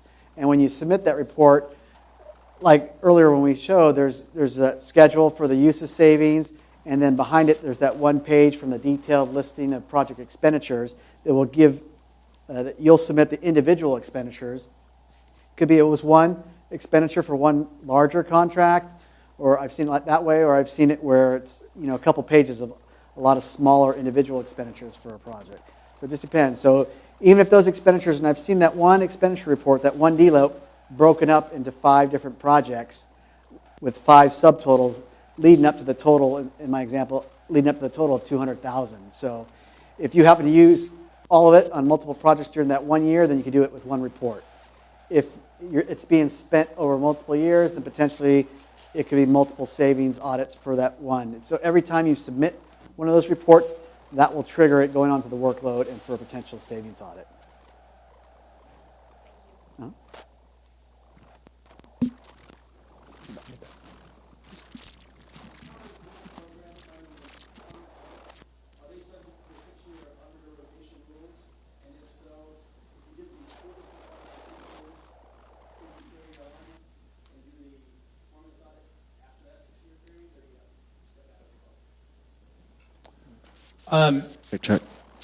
I'm not sure. I mean, that's one we're going to have to get a little more specific guidance on. But I know on the I know on the financial audits there is that rotation, and so in many ways we've looked upon this, since this is also going to go through much like that extension issue that Kirk mentioned. I mean, we'll need to research it more, but it's kind of like we are trying to follow some of the same kind of principles that we're guided by in the financial audit. So that one we're going to need to research a little more to get you a specific answer, but we are trying to follow some of those same things. So I would tend to think it would go in that direction, but don't have a set one for you on that. We need to research that a little bit more.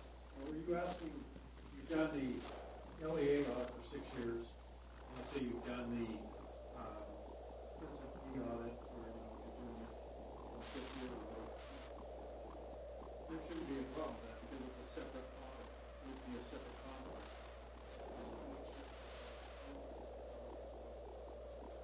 Right. No, because it would be because you're doing that as a separate audit. Yeah, so that's my gut feel, but I would have to look into it a little further. I have 3 projects that I fall into the reimbursable category. And how do I make sure that those are on your unfunded list of projects, meaning that the date criteria that are on your slide number 50? If you're not sure about those ones, you can contact me, and myself or staff can look it up. We basically have a list of those ones, and it's basically ones that were funded, kind of during that time frame that I mentioned in the slide, they submitted their 5004 their application for funding between May of 2012 and October of 2012. Those are the ones that got on the unfunded list, and that's those group of projects that are subject to the audit, but do not have a grant agreement or are not subject to the grant agreement. So, and if you're not unclear, just based strictly on the dates, you can contact us and we can look it up really quick for you and let you know for sure whether those 3 projects are part of that group of 128, or if 2 of them are and there's another one that's subject to the grant agreement, we can let you know for sure one way or the other. Okay.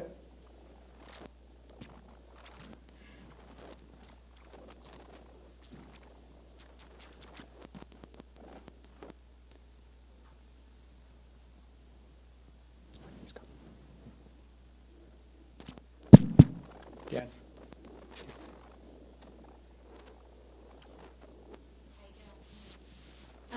Does the school facility audit need to be accepted or reviewed by the board prior to being submitted to the controller's office?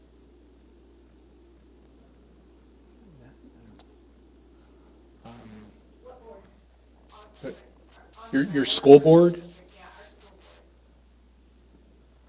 Like our performance and our financial audits, our annual audits, they're received by our board, and there's the statutory deadline in March. So I was just wondering if these audits should be received or accepted by our board before they're submitted to the controller's office.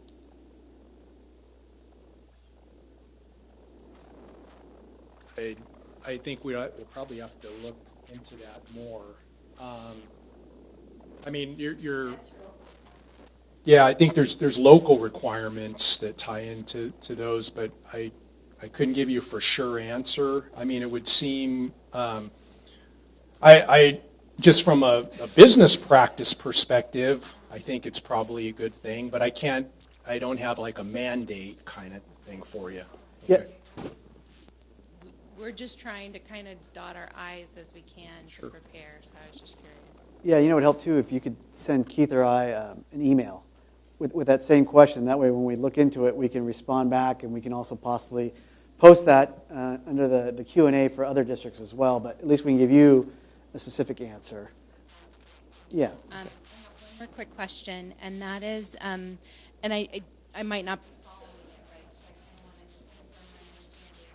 So if the controller's office provides the certification to the CPA firm not to the LEA, but the LEA has 60 days to file the appeal based on the date that they're notified of the certification, what's triggering that date? Let me clarify that. Is that on the certification, the CPA and the district will get the letter certified. Great. I just wanted to make sure. Thank you. Sorry.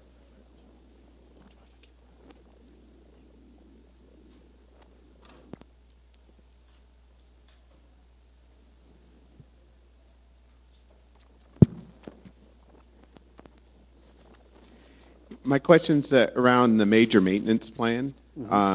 Having that, do you guys have anything defined of what you consider major maintenance? Is it based off the fit, those type of categories, so roofs, interior spaces, and is that what you guys are wanting to see when you evaluate a major maintenance plan for facilities?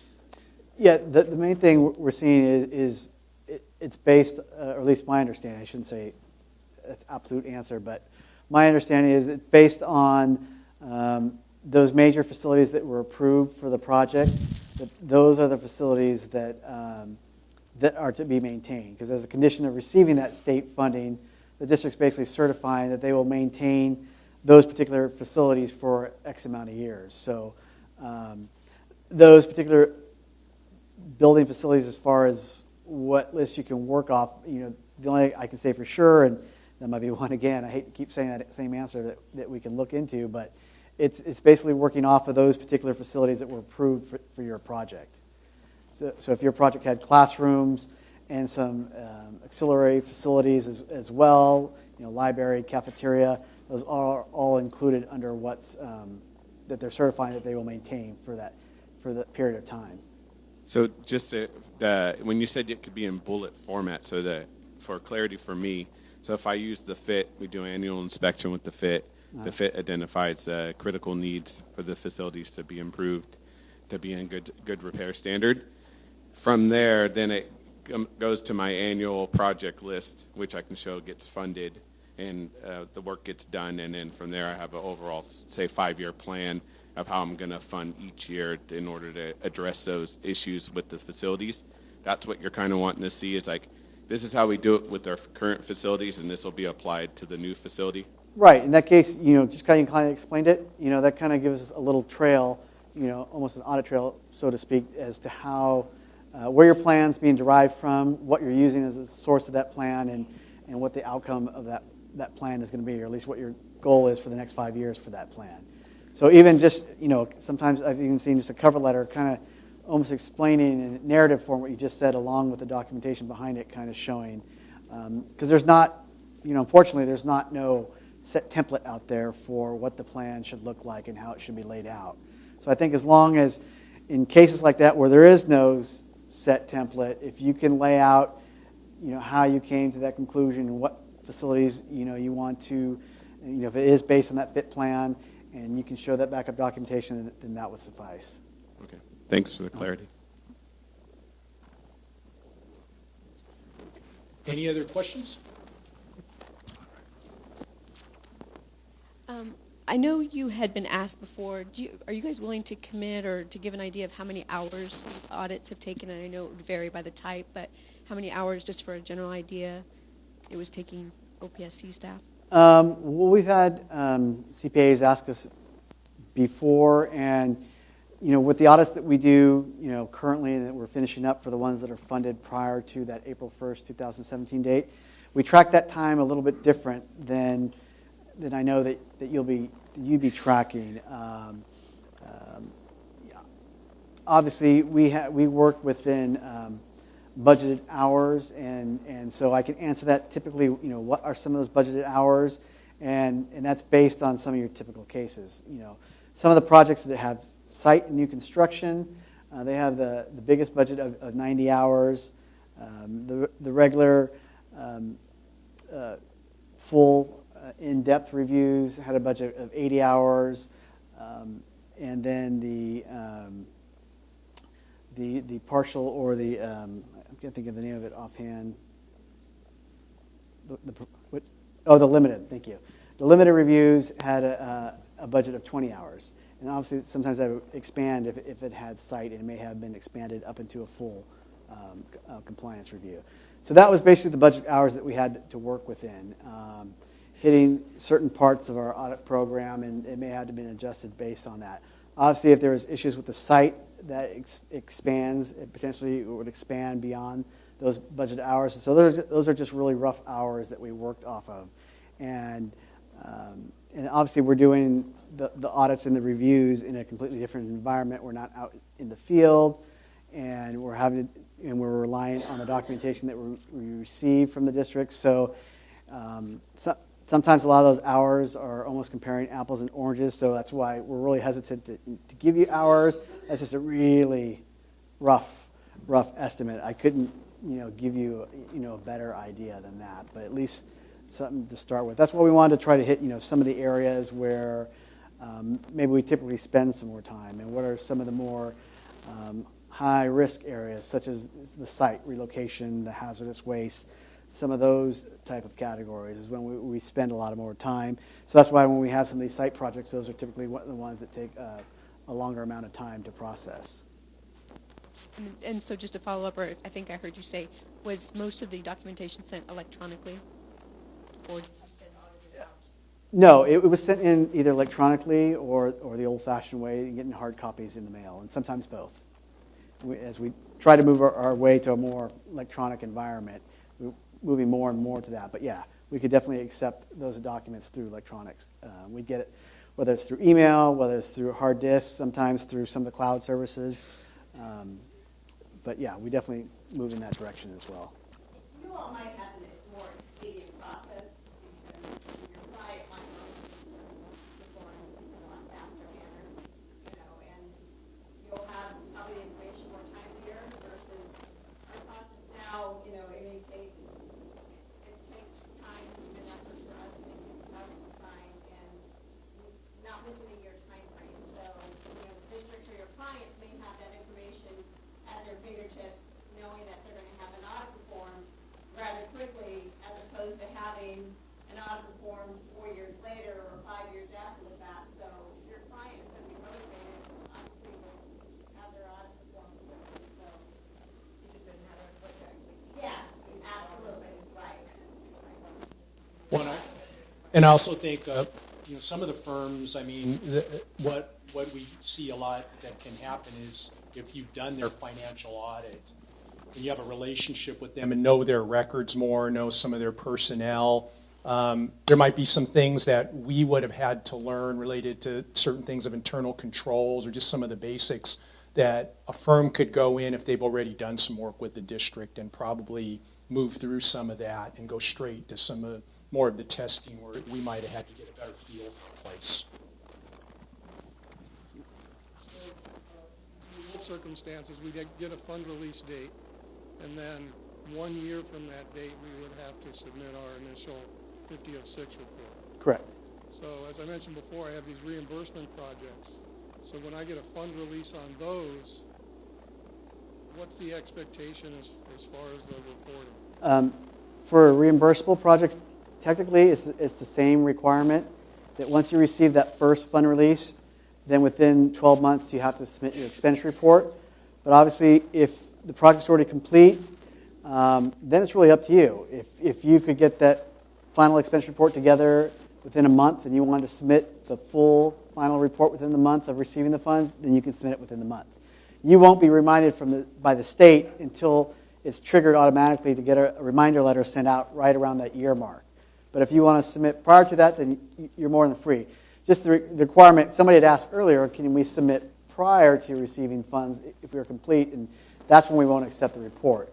But once you get the funds from us, it can really be a week later. If you have everything tied and ready to go, and you just wait to actually receive the actual funds, you could submit it a week after that, and So you'd be submit fine. it within, Correct.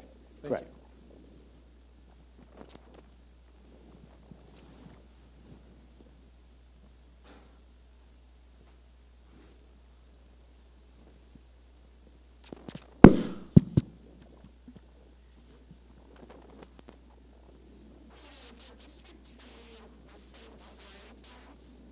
And they weren't subject to the grant agreement for that portion of the project, then they receive construction funds, and they are subject? How does that work? That project, if you look back then through that law section, the 41024, if you receive any funding after that April 1st date, then you're subject to the audit. So that, All of the funds so the are whole, subject to the whole audit. project. But in that case, it kind of ties back, I think, to one of the earlier questions. You may have something listed that maybe was ineligible, but was okay previously on that first report because you received the design funds. You'll have that opportunity to update the report before you submit the final one in that case, because now the project as a whole is subject to the local audit. So you have that chance in between to update the reports. Okay. So it's only when that final expenditure report is submitted that no additional adjustments to the report can be made. Thank you. Uh-huh. For savings audits, I don't know if you mentioned this, but is there a timeline when those have to be done? No, currently in the law there's not a time frame, and that's why, because there's not any certain time requirements built in like a lot of these other requirements, like substantial progress, like the 3 or 4 years to submit your final report. There is nothing in the law written for that. That's why we want to have those the schedules and the cover letter submitted once a year, and then it's only upon when the actual use of savings is reported will you submit that report. But as far as, okay, I didn't do it within the 3 years, does it have to be done by 4? There's not a time frame written into the law currently. So you're saying that even though they have to submit the reports to you annually, there is no time frame for it to be completed? No. The audit, I'm sorry, maybe I misunderstood your question. So once you actually use the savings report and you submit that report to the state, then it gets onto the workload, then it's the same requirement as the full audit and as the reduction of costs incurred. You have 1 year to complete it at that point in time. I just meant before you actually submit, there's no time frame as to when you have to actually submit the use of savings. But once you do, it's the same year requirement.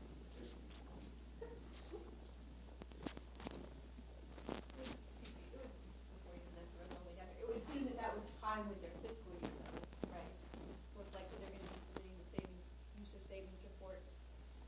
Potentially, depending on, if they know they complete a fiscal year, they know what projects they have to spend the funding on.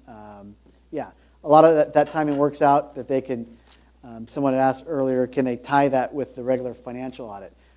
No, it's an actual separate report, but if the timing works out, then obviously you can use that cost savings of having everything done at once, even though it'll be 2 separate reports. So yeah, I think a lot of it has to do with how the timing works out. But you have that same 1 year time frame, whether it's the full closeout audit or you're talking about the savings audit. It's 1 year after those projects get put on the workload report. Okay, and as we mentioned, if you have further questions, things come up, you have contact information related to us, phone, email, so please feel free to, as we said, things can come up after you leave. What we want to do right now is, basically we're done with our primary presentation, so what we'd like to do is we'll take a few minutes, and for those who feel like they've got what they needed today related to the audit, and they kind of have a pretty good understanding on things related to the SFP program, we're going to go ahead and excuse you. So really what we'd like you to do is turn in the evaluation form outside. There'll be some staff out at the table. We have a certificate with your name on it that you can have for your continuing professional ed.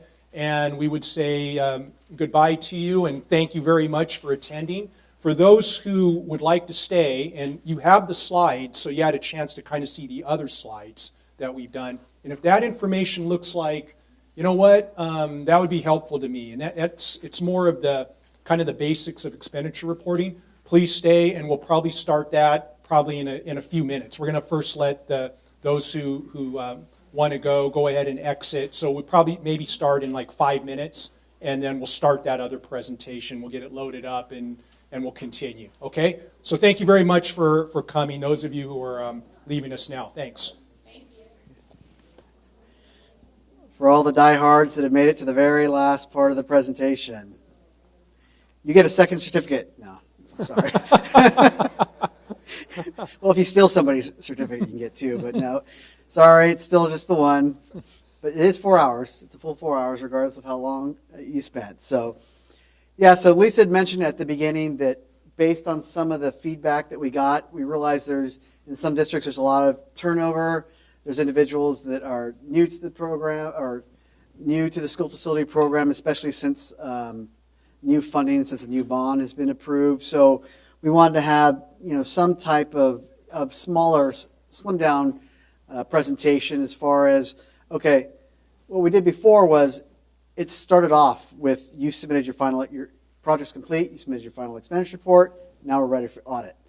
Well, what gets us to that point as far as getting ready to submit that final expenditure report? And so that's what we wanted to do and kind of give them an overview in case you had some questions about submitting that expenditure report.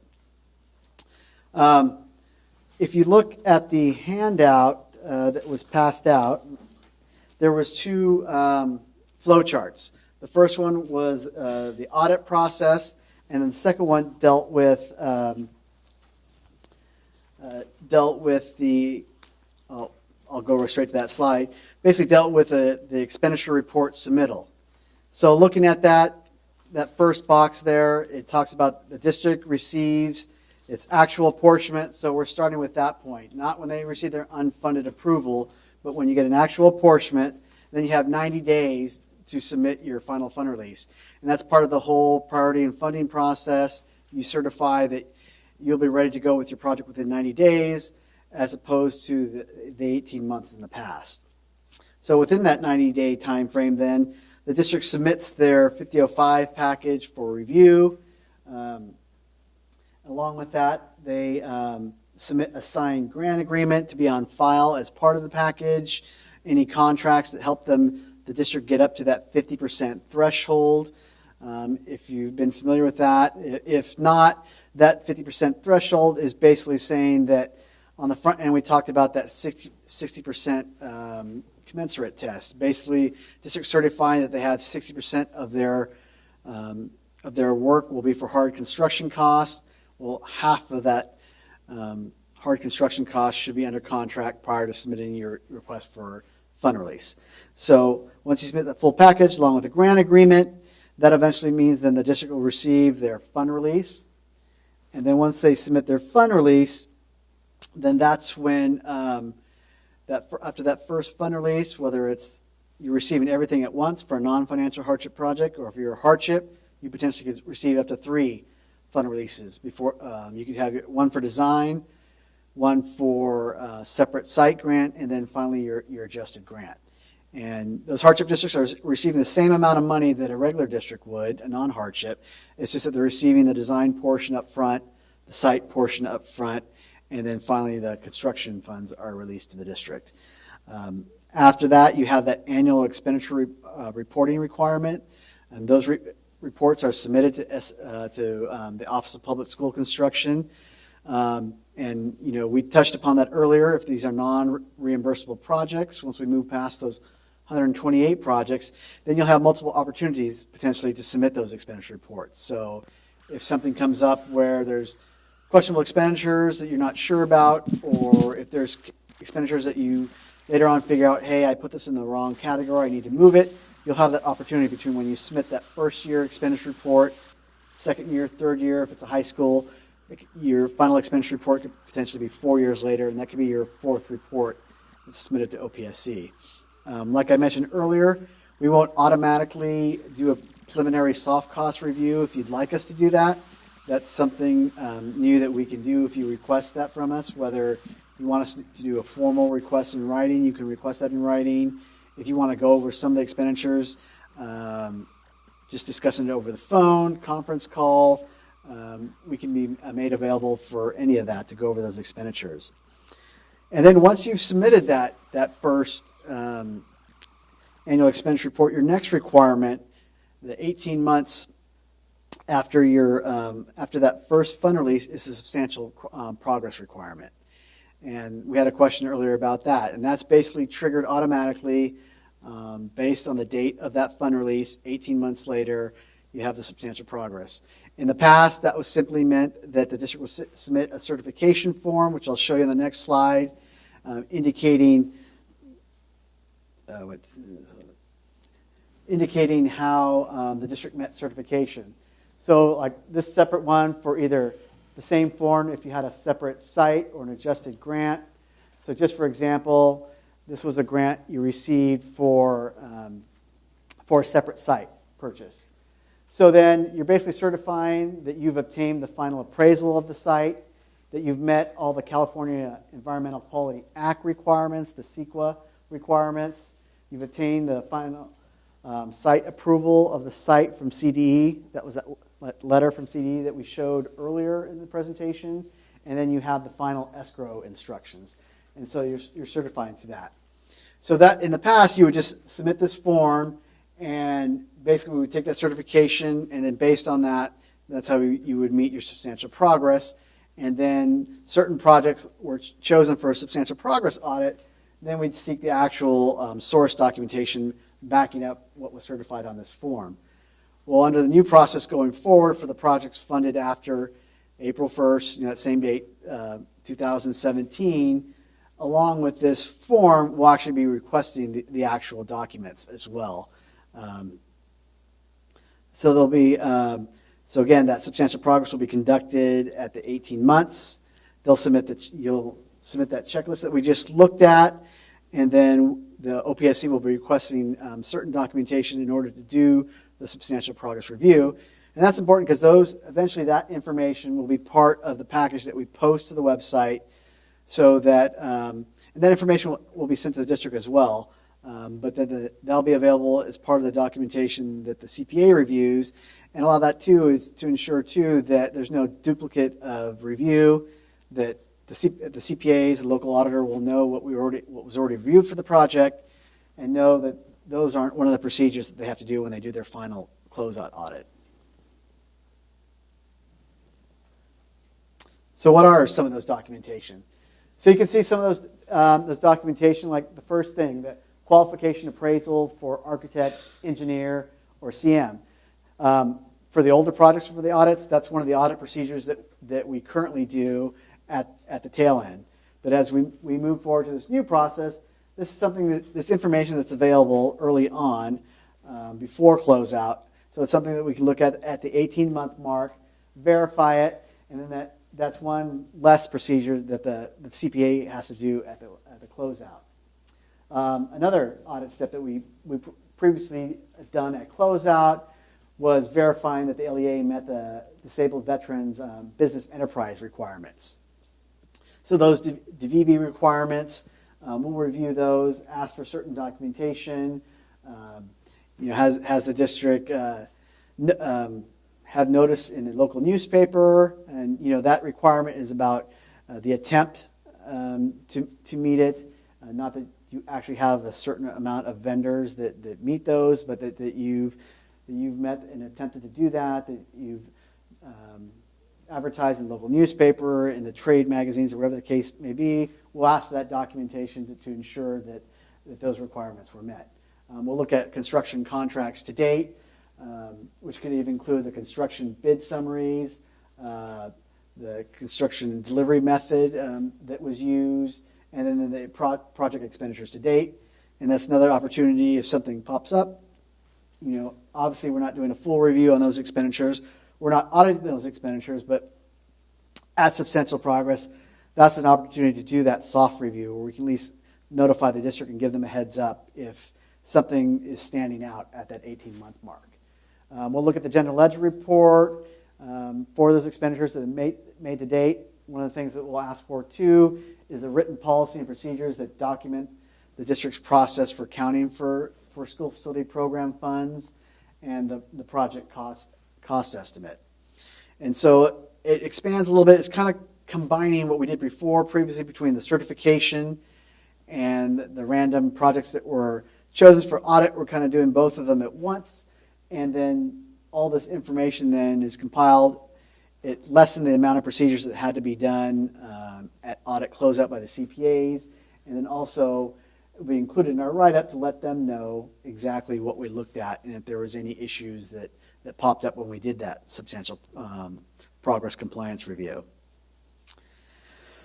So the big thing too for the districts too is, along with that substantial progress requirement, is you have those annual expenditure report requirements. So what are you submitting for the annual expenditure report if you've not submitted one before? There's basically two main forms, and they're both on the OPSC website. You have the cover sheet, which is and I'll show you a screenshot of each one of these forms, but the first one is the SAB 5006, which is what we refer to when we're talking about the expenditure report.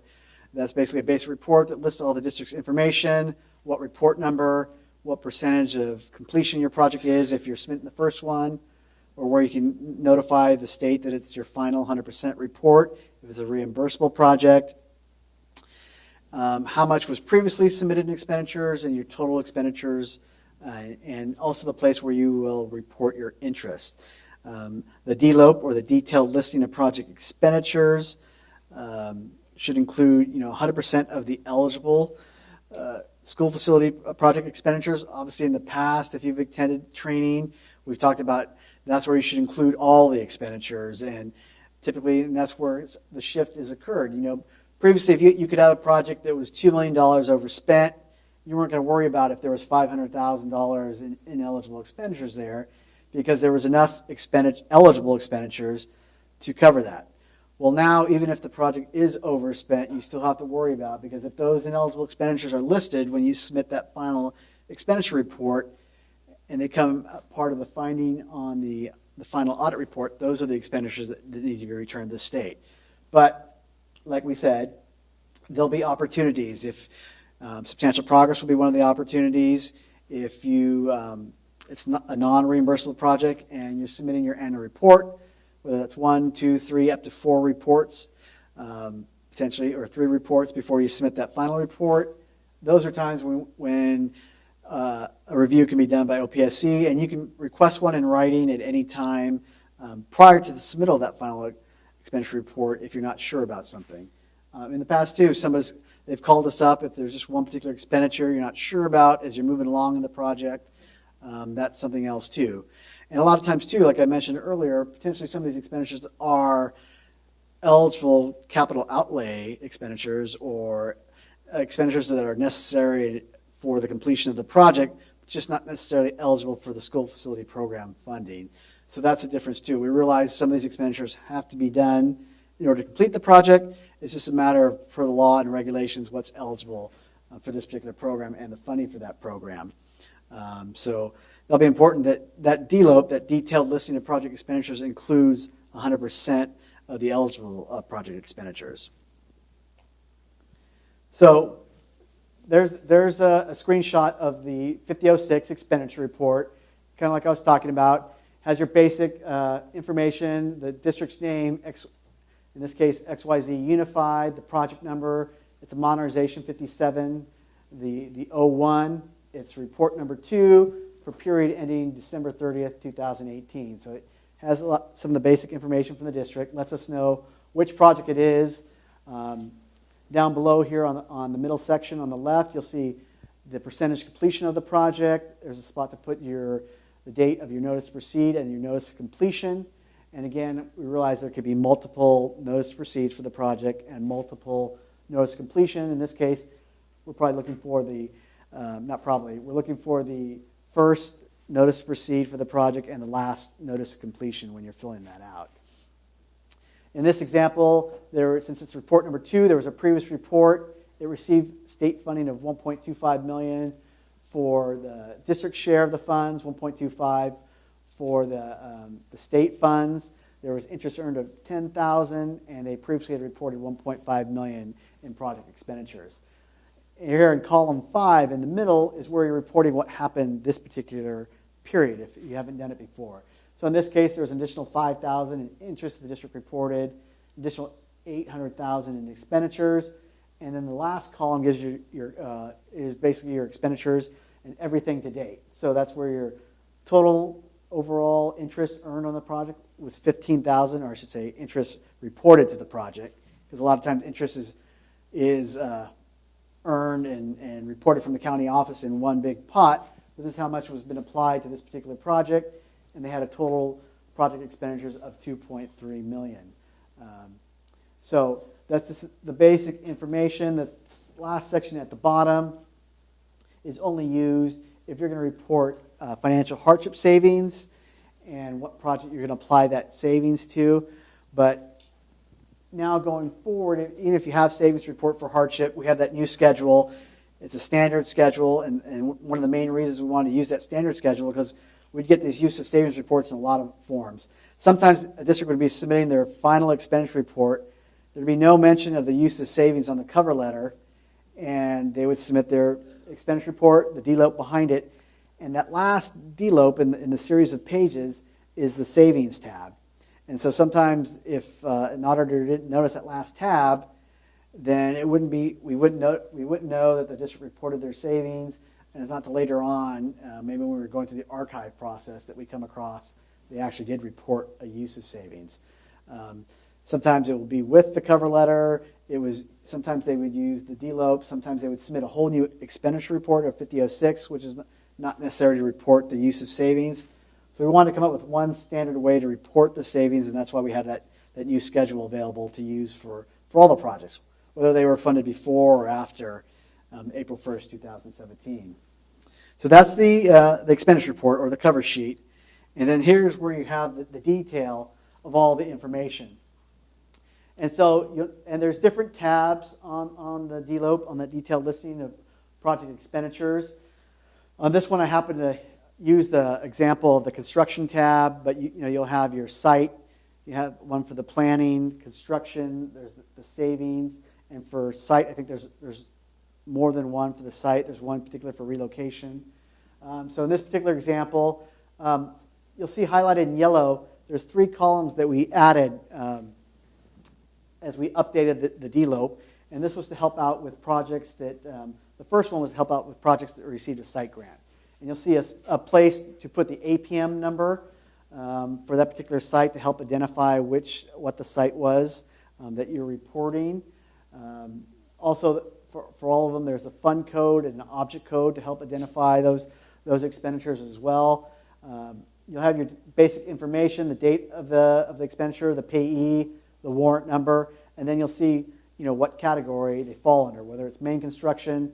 In the example here, you have one for other construction, and then you have 2 furniture and equipment. And just for the example, we threw this one in, and so that first one under furniture and equipment for, I'm having a hard time seeing what that is, the 4200. So that was a description of cost for, I'll go to the bottom one, for the 5,000, and it just says furniture and equipment. And we've seen that a lot of times too, where the description is not very detailed, doesn't let us know exactly what the expenditure is, and so then we have to, when we do those soft reviews, or in the past when we were doing the audits, we've had to follow up with additional requests from the district to kind of figure out what was going on, because that particular expenditure is already listed under the furniture equipment tab, and then instead of telling us what it was used for, and sometimes the payee doesn't give us a clue, then we'll have to follow up if there's a simple description, and we might have to get a little bit better description. So sometimes it's helpful to have at least a little description when you're putting on there to let us know what type of expenditure it is, and so that just gives you a basic idea of the DLOP and how that DLOP, what you can expect to see to list all the detailed expenditures. And it's the same one that's used when they're submitting their final expenditure report. It has the same categories, and then there's a tab too when you're For the savings audit, that you can list the individual expenditures and what project they were applied to for those projects. So again, too, we touched upon it earlier. Some of the eligible expenditures are per the education code sections and the SFP regulation sections, such as 1859.106. The grant agreement, that section G, like we mentioned earlier, has a list of the eligible expenditures. Section H has a list of the ineligible expenditures. We just kind of wanted to throw up some of the basic ones that we've come across in the past. The computers, printers, and computer carts, those are obviously not for the unfunded projects, but for the projects that were subject to the grant agreement. But the other ones are some of the operational costs, such as the golf carts, trailers, trucks, tractors we've seen, landscape equipment, school maintenance equipment, band equipment and uniforms, athletic team supplies, just some of the basic things that we've come across as far as ineligible expenditures. And again, it's another shot of that section G. We wanted to put that same thing again. I realized we went over it earlier, but it's just to emphasize that basically your grant agreement is a really good source if your project is subject to the grant agreement as far as what's your basic eligible expenditures. That section G, they're tailor-made to whatever particular type of project you had. They change slightly depending on whether you had site grant or not, whether your project's for new construction or mod, charter, career tech. When we send those grant agreements out to the district, we have templates set up based on the type of project you have. So it's a really good starting point. So that's why we felt, even though it's the same thing, we wanted to show it one more time just to kind of emphasize that this is a really good starting point as far as when you're trying to come across what's my eligible expenditures, what are my ineligible expenditures. And so for the ineligible expenditures, again, it's that same list.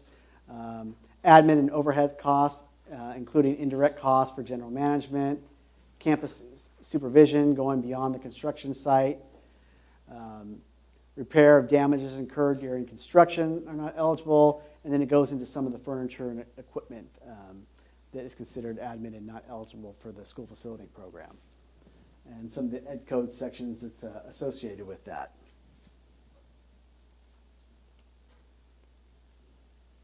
Okay, and I know we've mentioned it multiple times too, but we wanted to just throw it out there one more time. If something is not listed on the grant agreement, you can contact OPSC, whether that's just over the phone and email. If you want to contact us for a more formal review, we can do that. If you want us to review your expenditure report prior to the submittal of your final report, you can contact us in writing as well. Again, we'll do that.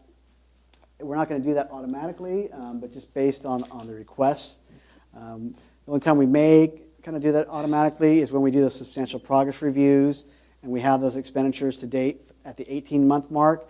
We'll be looking at those ones, but other than that, as far as the annual expenditure reporting requirements, if you want us to look at that, then you can contact us in writing. Okay. And then some of the common problem areas, the site expenditures. I think this one kind of repeats some of the same ones that we said earlier, just trying again to emphasize that some of those site expenditures potentially can be some of the higher risk areas. Hazardous waste expenses that are listed after the site has been deemed clear by the Department of Toxic Substance Control. Miscategorized site expenditures, not necessarily saying that those site expenditures are not eligible for the program, just that they're not eligible for that particular grant, maybe not eligible for the site acquisition grant or the site relocation grant, and they may be eligible elsewhere. And then, again, the thing that seems like it's popping up a lot lately is expenditures reported outside of that 3 or 4 year window. In the past, a lot of that has been resolved based on finding out which of those expenditures were encumbered by contractual obligation prior to the 3 or 4 year, and the interest from the local bond that was charged to the project. And again, that's not interest revenue, but any fees or interest fees associated with the project, along with any loan initiation fees that were charged when someone issues a certificate of participation. So that was just the quick one. We're barely under the gun at 2:56. If anyone has any last questions, we can kind of go over them. Yes?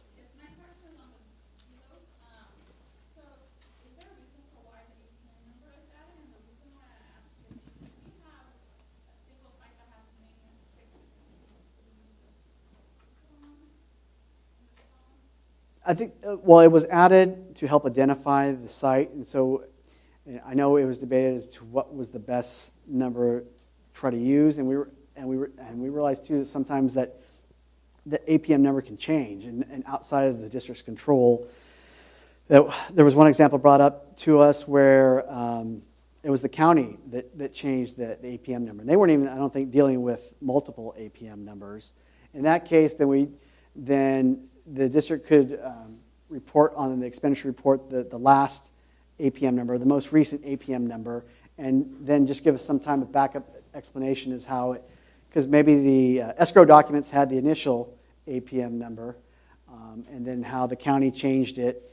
And as long as they explain that and we could follow the trail from the initial to the last, then that would be sufficient.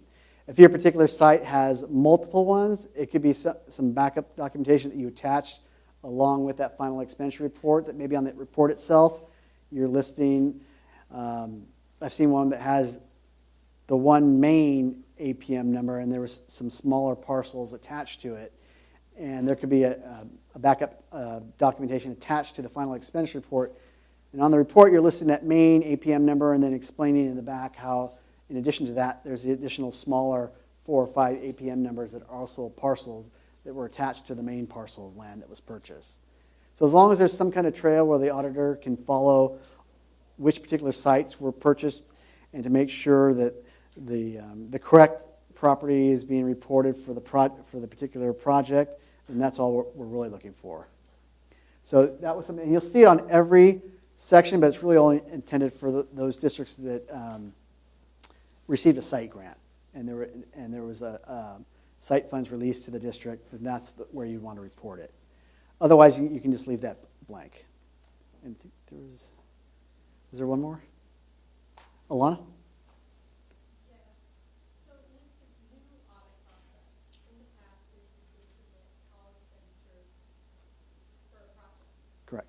Now, let's say a district has eligibility of $2 million and expenditures of $3 million.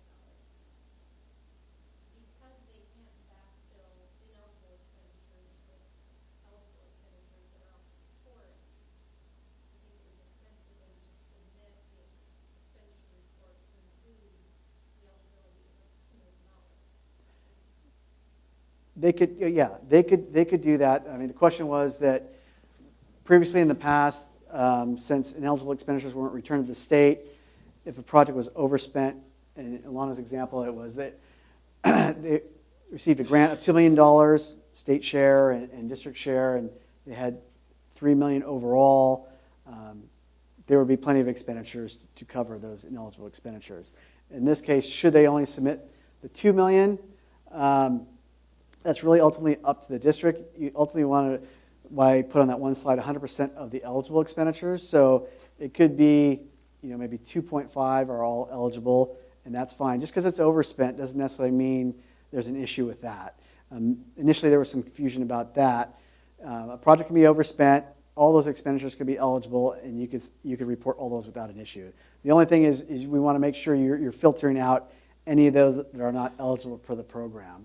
If you're 100% comfortable that the $2 million is going to get you there and you're okay, you could submit that. If you're 100% comfortable with the fact that you could put 2.5 and all that 2.5 were all eligible, then you can do that as well. Then you wouldn't have to put the full $3 million. So you could do it either way to answer your question.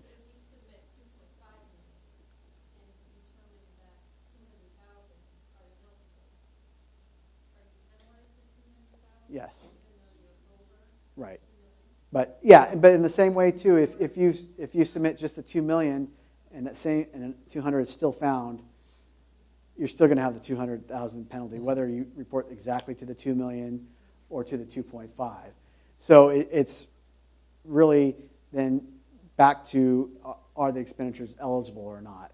And so like I was talking to one gentleman from a district that I think attended the one down in Fresno, and he gave us a call afterwards, and he said, okay, I get it. It's basically now he could do before what you just mentioned, that I wouldn't have to be as concerned about what expenditures I reported. I could automatically just report the full amount, and it was just going to reduce the amount of my overspent. Now I have to make I have to make the effort on the front end and make sure that I review those expenditures more intently than maybe I would have before I submit that expenditure report. And I said, yes, that is the basic answer. I mean, you do have those other avenues.